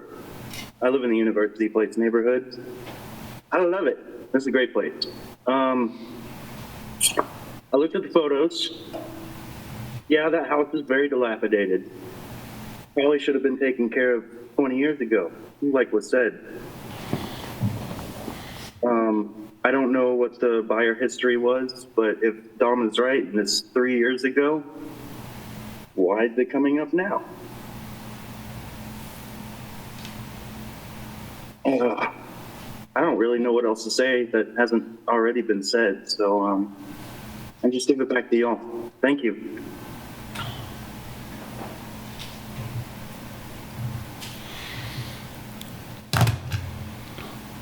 Sam. Good evening, Commissioner Samuel Carter, 66046. I want to touch on a question that Dominique asked about the intention of kind of this whole endeavor. I think if you look at the public comments submitted with respect to the land development code, the intent behind the moratorium and this effort, it becomes really clear kind of what the intent is in terms of it being an effort to exempt an area from the broader land development code. Personally, I don't think that's fair, but that's a whole nother conversation. I think the question before you tonight is whether the condition of the house presents an unsafe or is unsafe or dangerous and must be demolished in order to protect the health, safety, and welfare of the community. I'm frankly, I'm a little surprised this isn't on the consent agenda, frankly, because you have you have city staff saying this building's unsafe. You have a professional saying this building's unsafe. And I don't think we've heard anything that really controverts what professional staff or city staff or professionals are saying about whether or not this is unsafe. So I'm getting kind of surprised that it's on it. In terms of like what the owner can or could do, it's interesting. When this neighborhood was last surveyed in the 90s, they recommended against a historical district nomination because there had been so many modifications to the housing, right? So like it didn't have the kind of historical integrity. The most recent survey it was really interesting, it was clever, right? They said that, well, it might qualify if people made changes to their houses, like if they removed newer siding to expose older siding or did something with their windows. I don't know. I'm not an architect, but it's really clever way to kind of to work around that. But it kind of still, to me, kind of begs the question, like if this property owner wants to demolish the house, why would they want to remove new siding or to expose older siding, or like why would they want to go through the effort on something that may not actually, like, it may not come to pass if they actually get what other people want. It's very strange to me But again, I think at the end of the day, this is like a, what is staff saying? What are professionals saying? And it seems that they're saying that this place is unsafe. And so I think the question is really clear. Again, surprised this is not on consent, but I guess this is how it goes. Thanks so much.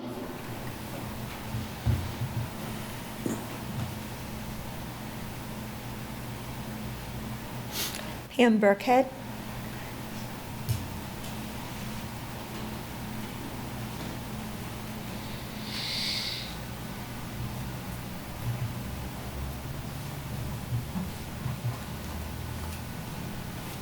Yes, sir. This is Pam Burkhead, 66044 University Place, actually resident. Live down in the next block from this house. There's a couple things I'd like you to know. There were people living in the house probably about 5 years ago or more. I don't think the inside was in that condition of the pictures that you see. I know that there was, I don't know who lived in it, but by evidence of cars and trash, there were people coming in and out, so I think there are people living in it. I don't know whether CSR purchased the property in this condition or if they started to do the remodel and backed off to make it unsafe. So I think that's important. If you can tell by water bills, that would be very interesting to me. This house, and as far as historic stuff to address that, I'm kind of changing what I was going to speak about, but this house was noted for not contributing because of siding. As you guys know, that has been modified, that they are considering houses that have siding and window change. So the Hurley document is being redone by the state. They're looking at and taking into those consideration changes. I noticed on the back of that house that somebody had started taking off some of the, I don't know if it's cedar shake siding that was put on exactly to expose the original siding. So it is there if somebody did want to do that. The part of the moratorium is to prevent this till we can get our historic stuff settled down and done. They have agreed to a larger area, which we're hoping that we can extend the moratorium so that we can preserve things while we're working on it. I do want to note that CSR did do several homes in our neighborhood, many homes, and restored them back, but remind you that that was before the new zoning. So this is one of the houses that was not done or had been started on or torn up, at least not been done before the new zoning. So I'm not sure if the zoning's playing into this or the feasibility of fixing it. I will say that I trust Tim Hamilton, who talked earlier. He's done a lot of homes. He's seen homes. So when you talk about professional opinion, somebody who's done it weighs on a little bit higher than somebody who talks about doing things. So with that, I would like to thank CSR for what they've done, and I'd like to ask them to finish this house. Thank you. Vice Mayor, that's all the comments, so you can close the hearing. Okay, we can close the hearing and then we bring it back to the commission for discussion. Okay. I move to close the public hearing. Okay. Oh, sorry. There's a second for that? We don't need a motion for it. Okay. You're good. Close the public hearing. Okay. Public hearing is now closed. I'll eventually get this, Brad, through all these weird curveball ones at me. Any comments from any of the commissioners? Just real quick, I'm going to move forward with the exemption on the demolition. There's a couple of things. Unfortunately, Mr. Watts kind of misrepresented my words. I've never said I wanted to live in a hand-me-down home. My example of what a hand-me-down home is, based in regards to NOAA, naturally occurring affordable home. And that is the sentiment of some in our community that seem to think that only those who can afford should be able to afford homes and not new homes are those that can afford homes that have been vacated for individuals going to a newer home, a newer built home. And so the idea and premise behind it is that I said anyone who wants access to home ownership, they should not be reduced to someone's hand-me-down because they cannot afford new. That is subjective. So, and that depends on us and the tools that we have on us local, state, and federal level in order to do that. So, my parents' first home was you want to say hand-me-down home, although they did work with a developer and a builder to do some modifications to the house to make it affordable for them. We've been in there for 35 years, so there's that. At the end of the day, we have a provision into a moratorium that started out as one area and has grown into a bigger area, some to the disagreement of others in the neighborhood. And this becomes a question of autonomy and choice. At the end of the day, there could be a moratorium, but this is a matter of autonomy and choice. And so there are individuals who have purchased these homes. They have put the investment into them, and I'm pretty sure they sold them for a lot more than what they purchased them for, plus the amount of work that they put into them. Unless they put a deed restriction in there and said that they wanted it to be a permanently affordable home, or they've trusted it to tenants to homeowners, more than likely the house is sold for more than what they purchased it for. I don't think we have a lot of folks just doing remodeling and establishing homes to their original charm as before, unless there is some type of investment piece to it. And then the piece about contributing means that's credits. So if one's property was not contributing and they advocate for it to contribute, that's because they want those credits. In the case of the applicant, they don't want the credits. The house is not contributing. And they have the choice and the autonomy based on the exemption that we put into this ordinance to say it meets the requirement. They can say, I would like to demo this based on the reports from code enforcement and what we've seen. I'm not going to circumvent or restrict someone's autonomy. So if the house is not currently contributing, and I don't feel like they need to wait to see if it's going to contribute, allow them the decency and respect of being demoed. So I will be voting in favor for the demo.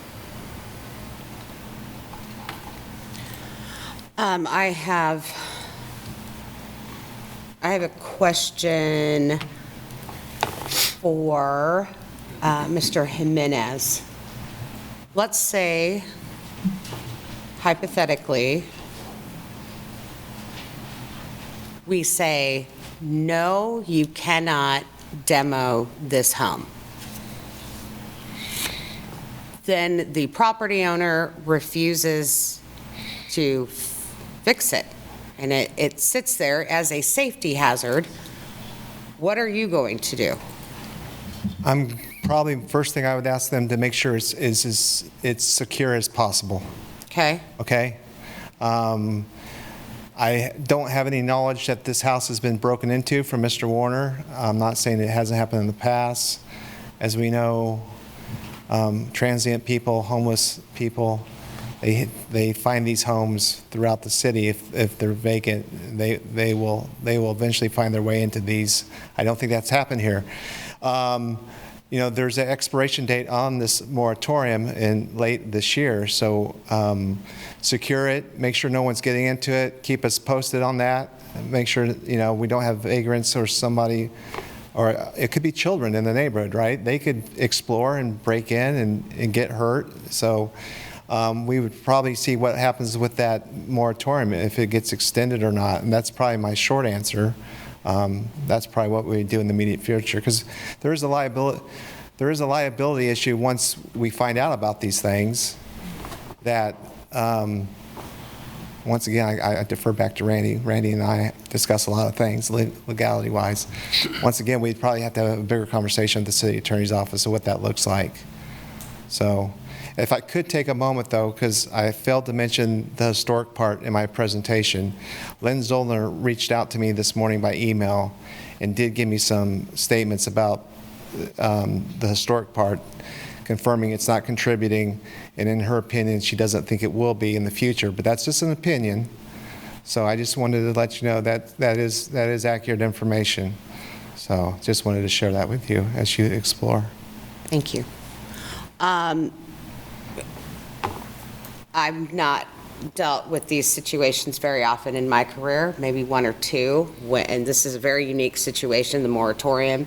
Typically, if we condemn, it's because it's a safety hazard and the owner is refusing to do anything about it. So this is quite unique. But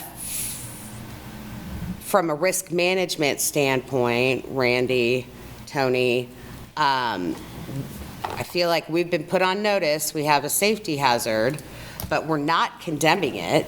But where is our liability here? I want to focus on the safety issue because I believe in property owners' rights very, very much, but I also voted for the moratorium, so this is a very difficult decision. So everything to me is about safety, and I only want our staff's opinion on the safety, the extent of the safety hazard. So again, going back to the hypothetical, if we say you're not allowed to demo, what's our liability if somebody, a young child, a homeless person, somebody gets hurt? Are we okay? Well, I'll start, and then I believe Randy Larkin is online, and he can supplement. So yes, we have a responsibility to enforce our codes and make sure that buildings meet the minimum standards. If we do have a concern about its safety and it's below our standards, we would. Our office would likely advise that we proceed as we would any other building that is in that condition. And so the city does have the ability to remove structures that are a danger if they are not being addressed properly by the property owner. Of course, the property remains the responsibility of the owner, and not all liability is shifted to us, but we would have a duty to enforce our codes. Okay. And then any further discussions along these lines, I'd like to suggest we have that in another venue. Okay. I'm going to ask for some information from our city manager. Do you have any recommendations based on this as it pertains to? So,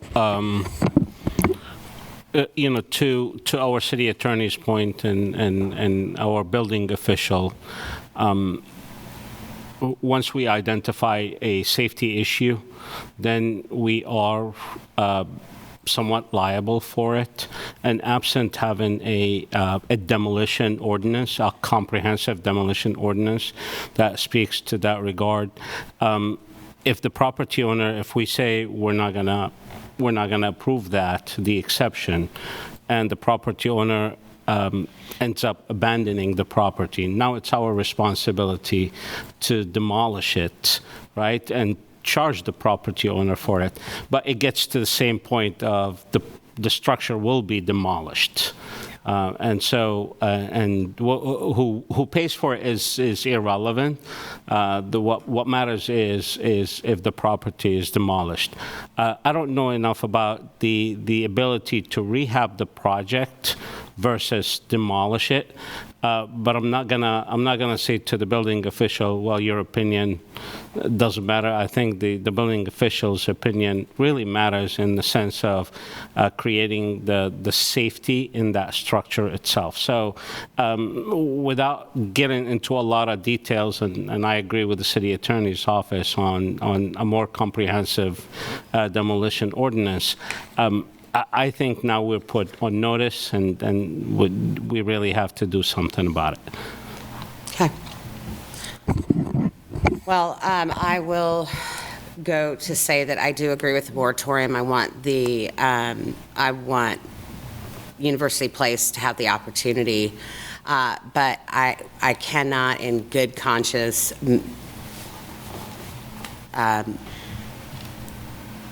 not move forward with this because of the safety issue. It's the world that I've come in, and I've dealt with this 20 years ago. I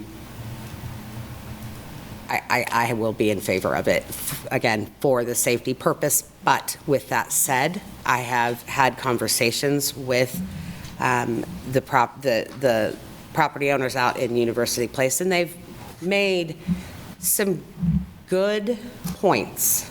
So I would very quickly like to look at a demolition ordinance if possible, but that's my stance. So,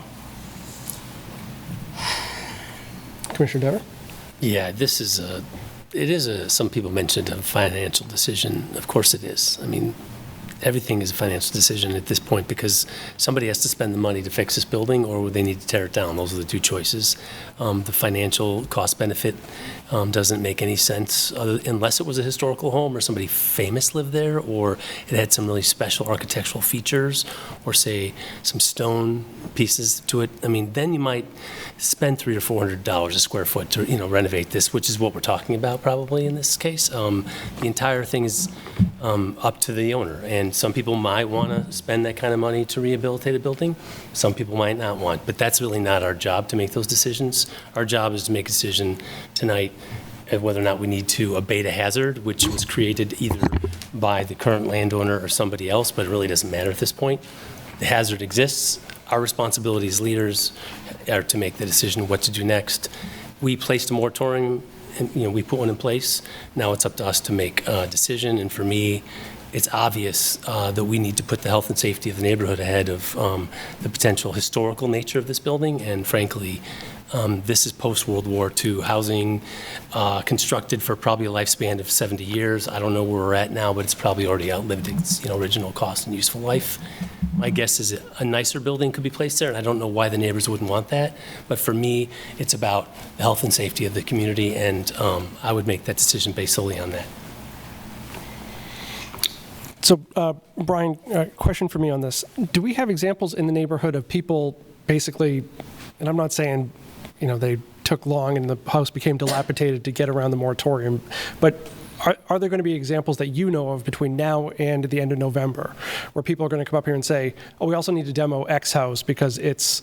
Specifically in this neighborhood? Yes. I do not know of any others. Okay. No. Not saying that couldn't happen, but typically I think it's fair to say that most of those houses in that neighborhood are very well kept. And like Mr. Warner said, this was a package deal of 6 homes, and they rehabbed several of them that, I agree completely with Commissioner Dever on this. This is not about an issue whether it's financially feasible to rehab it or not. It really comes down to what is the condition of the house in its present state.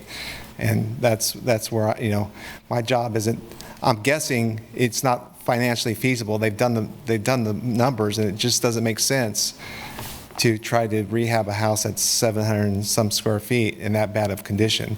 The rate of investment doesn't equal the rate of return. That's my professional opinion, but once again, that doesn't play into my role here.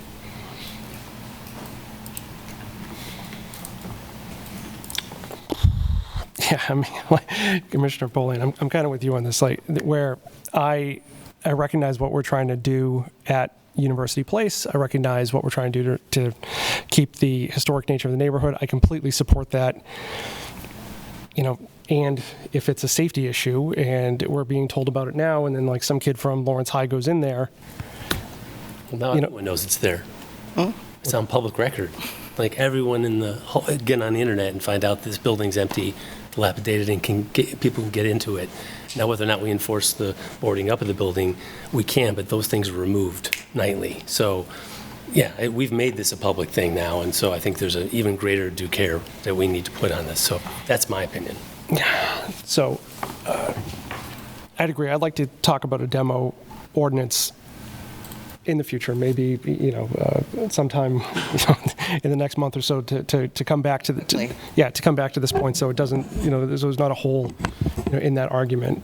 But sorry, Vice Mayor, actually, I've already started working on that with our planning director. Okay. So we'll bring it back through the channels, the boards, commissions, as well as the city commission to be able to do that. It'll take us a little bit of time because we have to do a lot of due diligence on it, working obviously with the city attorney's office. So I would say by hopefully no later than the end of the year is when we present something to you, a very comprehensive demolition ordinance. Okay. Vice Mayor, I do just want sure, please. to recognize for the sake of the conversation that we all voted for the ordinance of the moratorium with the provision in there to allow for exemptions. Right. Yep. So y'all voted in favor of that because we were giving autonomy and choice back to the landowner. So I value, I recognize sticky feelings, but at the end of the day, it is the right of the property owner. And this property does not check the boxes for the property owner, as well as under the provisions of the moratorium in the ordinance. So they are exercising their right under ordinance 10212. It has met the criteria, in my opinion, therefore I will be voting in favor of it. I totally understand. The safety issue for me outweighs. When I was first reading this, for me, it was, what's the purpose of a moratorium if you can keep poking holes in it? But for me, if the safety of this building is that much for issue that we could be held liable for it, to me, that's what's going to sway me as a But we a didn't yes vote poke on any this. holes in the moratorium. No, I mean, I know we never. Provision is in the ordinance. I understand that. Yeah. Yeah, I'm just saying, I mean, we didn't, the moratorium is still there, it's just the ordinance was built around that. But I can go ahead and, So just to be, so the action, and Tony, correct me, would be to grant the exception if you choose to, and lift the moratorium with respect to the real property at 1827 Indiana Street. Yes. yes. Yeah, so move. I think Commissioner Sellers wanted it, so. I didn't, but what I'll do is I'll move that we grant the exemption and lift the moratorium under ordinance number 10212 in regards to the applicant Construction Specialties LLC for the property at 1827 Indiana Street. Second. Did that cover everything? Motion by Commissioner Sellers, second by Commissioner Devers. Any other comments before we vote? No, sir. Okay. All those in favor? Aye. Aye. Aye. Aye. All those opposed, say nay. Nay. So, I mean, no, sorry, not nay, 0. So it passes 4-0. Mayor, or Vice Mayor, I'm so sorry. I could not hear. Was your vote? Yes, it was a yay. Yep. It was 4-0. Okay. Yep. Thank you. Moving on to commission items. Let's see.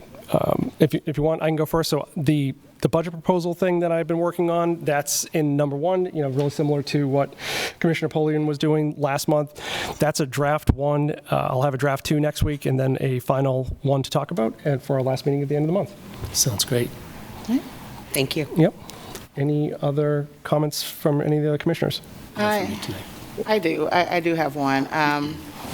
I wanted to bring this to attention because I know there's been some news. There was some news reported last week, and it kind of caught wind and was able to get caught up on it. And I recognize that last week there was a privately funded public event that had happened at the library in regards to several of our county and city commissioners participated in as it relates to, I guess, addressing some concerns that one may have with the Place for Everyone strategic plan.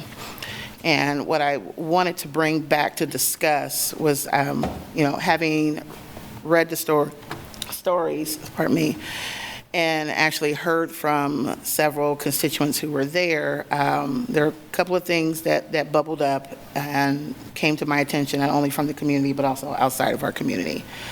And I want to make sure that, as I state this, that we have in the back of the mind our civility pledge, and specifically around listening actively, considering different viewpoints, communicating honestly, responsibly, and transparently, and modeling behavior that encourages trust and participation in local government. And specifically under Section 3 as it relates to public engagement, that it states the city encourages all participants in public meetings, advisory boards, commissions, digital forums, and civic dialogue to engage respectfully and contribute in ways that support meaningful discussion and community problem solving. Now, there were 2 particular points that were brought up in the meeting that I have deep concerns on as it relates to a narrative and a connotation that I don't prescribe to, never have, and I think it was done, it does not speak to civility. No commissioner that has been on this governing body prior to 2027 has ever identified themselves as a legacy commissioner. That is not language we use. That is not language that I support. And that is not language that should be spoken at this dais. I've shared that before, that we have to model the behavior. So the MSO campus is not a Taj Mahal. I am not a legacy commissioner. Now, my election was historic, but I am not a legacy commissioner. So I hold, that is something that is does not sit well with me whatsoever. Second, I just wanted it to be on the record that to date, there has not been one commissioner on the county commission, nor any of the new commissioners that were sworn in December 2025 that have ever come to me and have asked to speak to me and my thoughts as it relates to a place for everyone. So I have not denied anyone that opportunity. It has not been presented. And it still hasn't been presented to this date. So with that, and additionally, there's some concerns about a video that just happened to popped up on YouTube that no one knows who created it, no one knows who paid for it, no one knows nothing, but it incorporates information from a story that, from a report that a county commissioner put together. And in that video, it used stills and information from Baltimore, Maryland to paint a negative light and essentially to punch down at another municipality at the expense of trying to make a point about ours. That don't sit right with me. And it doesn't, because, you know, Baltimore is not Lawrence. And I talked about disparate impact discrimination, and that if you don't know your history, you're bound to repeat it.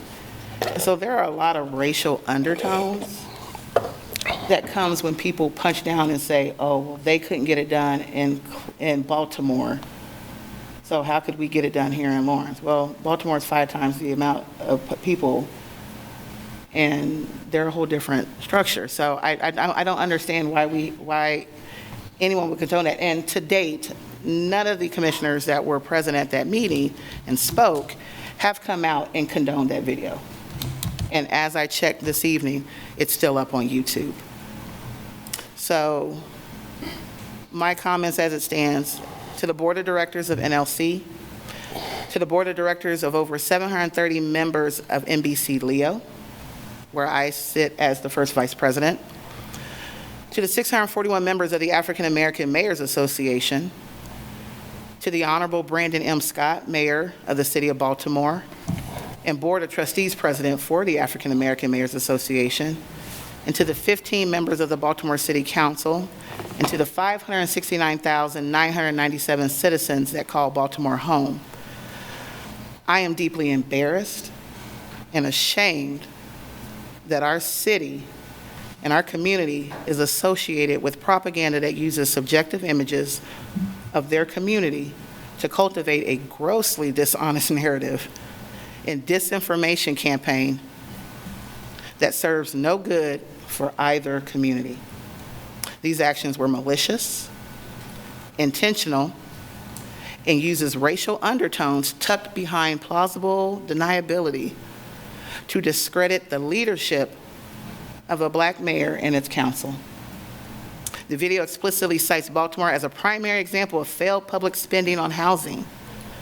Now, like I said, if you know your history, that in political discourse, invoking specific, highly visible, predominantly black urban centers to illustrate failed government spending or crime carries a historical racial connotation that when framed strictly, it carries historical racial connotations when it's framed strictly around policy.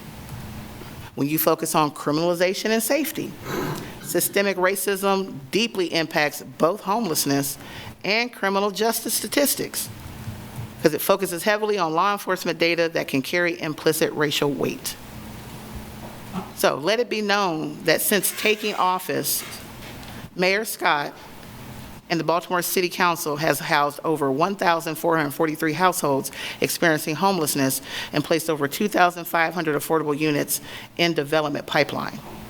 Additionally, Baltimore, under Mayor Scott's leadership, has launched specialized programs, including the House Baltimore Property Owner Engagement Initiative and a Flex Fund for diversion and rapid resolutions to quickly resolve and prevent unhoused crises. And lastly, his administration employed tens of thousands of local youth through expanded youth work job programs and implemented its first comprehensive violent prevention plan, and all have contributed to notable drops and structural declines in its city's violence. I refuse to see our community use a fellow NLC member city, mind you, we are the birthplace of NLC, to create a boogeyman lore to perpetuate a deplorable narrative that is not the sum of this city or the people who call it home. My eyes are not able to weep because the fire inside me burns and reminds me that the work to teach must continue. So I'm calling on all elected officials involved in last Wednesday's meeting to apologize to our social partners who were not aware and were not brought to light on it, to county and city administrators and staff, to city employees and our unhoused community members, and most importantly, to Mayor Scott and the Baltimore City Council. I refuse to represent this community in this way, and it doesn't, and that is something that does not represent us. So those are my words, Vice Mayor. Thank you. Yeah, and so, I think it might be a good point to ask if we have consensus to have a discussion about a place for everybody here after the budget in October. And I will share with you, Vice Mayor, what I've shared with Commissioner Anderson and with others. What specifically are we wanting to talk about in regards to a place for others? Because I'm not interested in relitigating anything. And I do believe that Commissioner Polian was quoted in the Journal World making that statement. So I'm curious to know what. And I don't want to litigate that tonight because that's what I'm saying. I think it'd be tonight. And so, if we want to put it on future agenda item that, I need to know what specifically we're putting on the agenda as it future agenda as it relates to a place for everyone. Sure. We don't need to decide that tonight, but that's the only way I am going to discuss it. I want to know the why. Okay. Yeah. So for me, Commissioner Anderson's a doctor of public health. She wrote a paper about what that looks like. I know it's been shared. Of that. Yep. And I'm going to be, hopefully, I'm going to send an email to the CHIP board tomorrow to say, can we have that discussion? She's on the CHIP board. I'm on the CHIP board. I serve on the steering committee. Yep.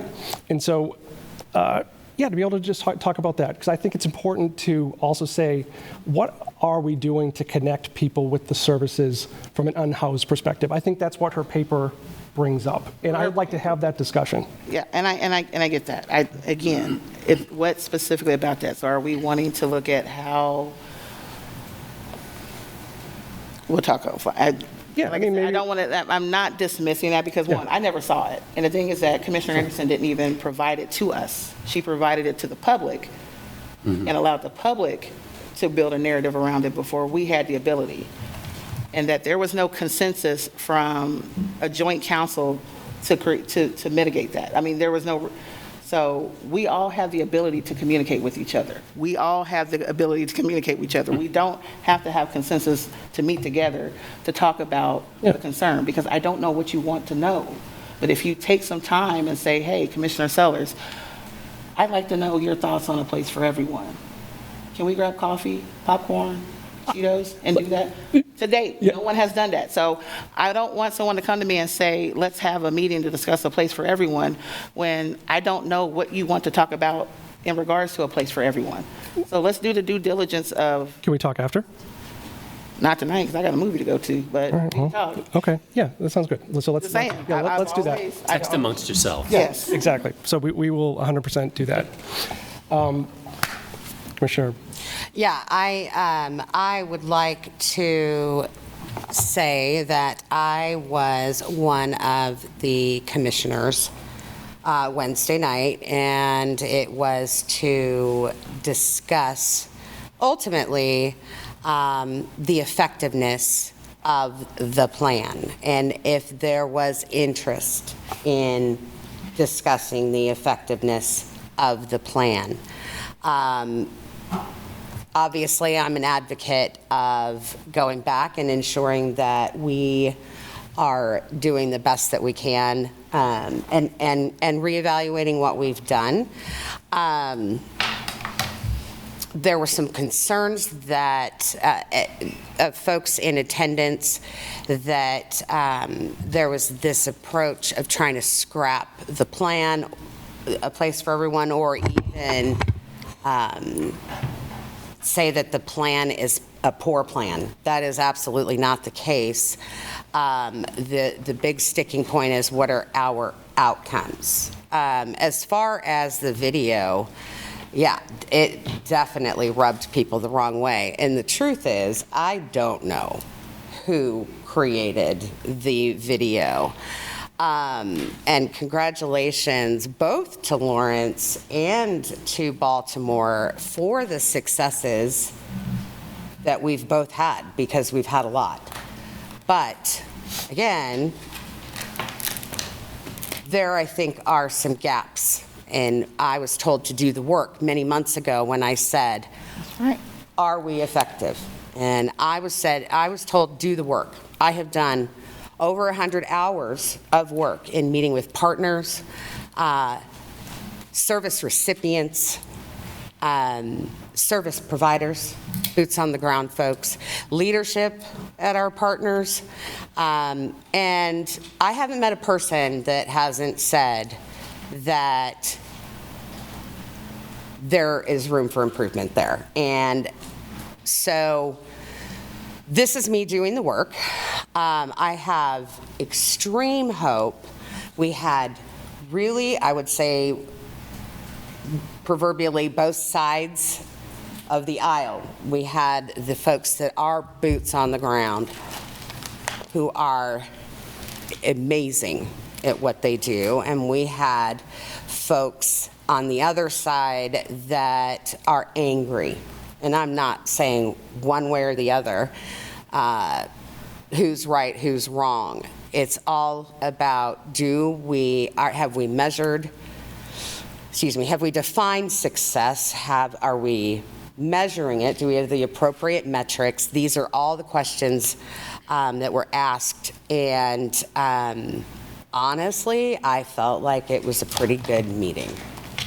We got several emails of folks who are boots on the ground who would love to get involved in the process and host another panel with maybe just service providers and educate those folks who say they don't see any difference being made, and maybe they don't understand how complex the issue is. But I look forward to it. I did ask if we could get together with the other major governing body, the other funding governing body, in open meetings several months ago. I will ask it again when we hopefully can get it back on the agenda. But that is, that's whenever we have consensus to do so. So Commissioner, Pauline, I want to follow up with that, because I'm looking again at the story where it says, they said that they felt as though their fellow commissioners, including the legacy commissioners, as Pauline referred to those who started serving prior to 2025, and city and county staff members were unwilling to come to the table to have a conversation. Again, I've never been asked to come to a conversation in regards to this, and neither were service providers. They didn't know anything about the meeting. So I think if you're wanting to do the work and seek the knowledge, then you would seek the knowledge from those who were part of the work, which would have been service providers. I've done that. But they weren't invited to this meeting. And they were caught off guard by the tone and texture of it. Because they weren't included in the conversation, and that includes our city staff as well.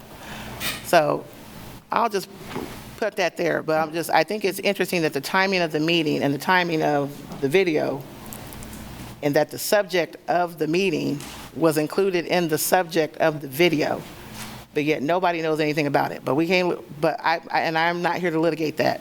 What I want to know is, do you denounce the video and call for it to be pulled off of social media?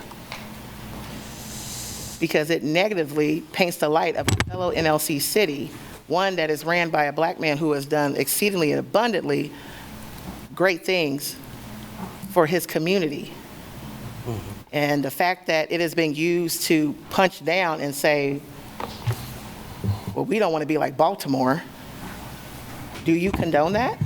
I 100% never ever want to criticize another. My question to you is, do you denounce the video? I will denounce that portion of it, 100%, and would ask that any criticism to any other local government be removed and focus just on us. 100%, I am happy to do that. I believe in that. Well, it sounds like you know who has access to making the video, so if you can make that happen. I certainly don't. And so, why don't, because we're just going to go back and forth. So is there? That's where I got to get to the movies. Let's get it on the agenda. Yeah, so I mean, seriously, like, I would love to talk about, so why don't, Commissioner Sellers, you and I, we'll text, we'll figure something out, we'll get together, talk about what we can do for in October as an agenda item, and we will put it on the agenda after the budget.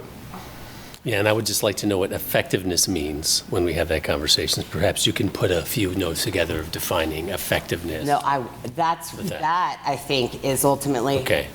Have we defined effectiveness? Yeah, so that's the question. The That's not metrics. for me to answer. Cool, right? that's what I'm wondering. Cool. Yeah. Okay.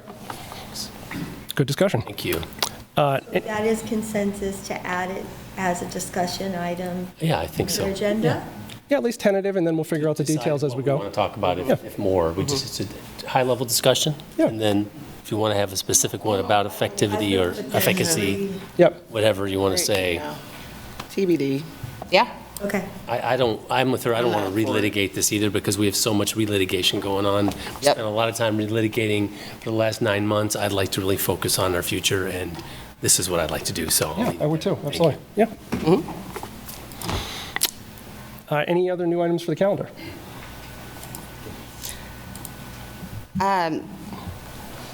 Well, can we talk about future agenda items? The 18th is packed. Looks bad.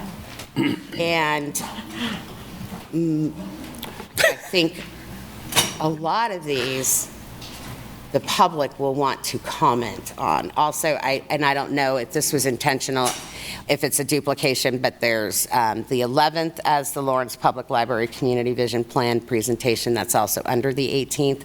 I don't know if it's two separate presentations, if No. it's toggled, which one do you want? Apologies, it went, so. It's okay. Items shifted. Sure. So the 11th, several of these were on for the 11th, and they were then pushed, so we asked the library and the health department to move, and then all those items moved to the 18th. So now we're trying to rearrange. So we will definitely reach out to the library to see if we can get that vision plan on next week, but we've already asked them to move it twice because of other moving parts.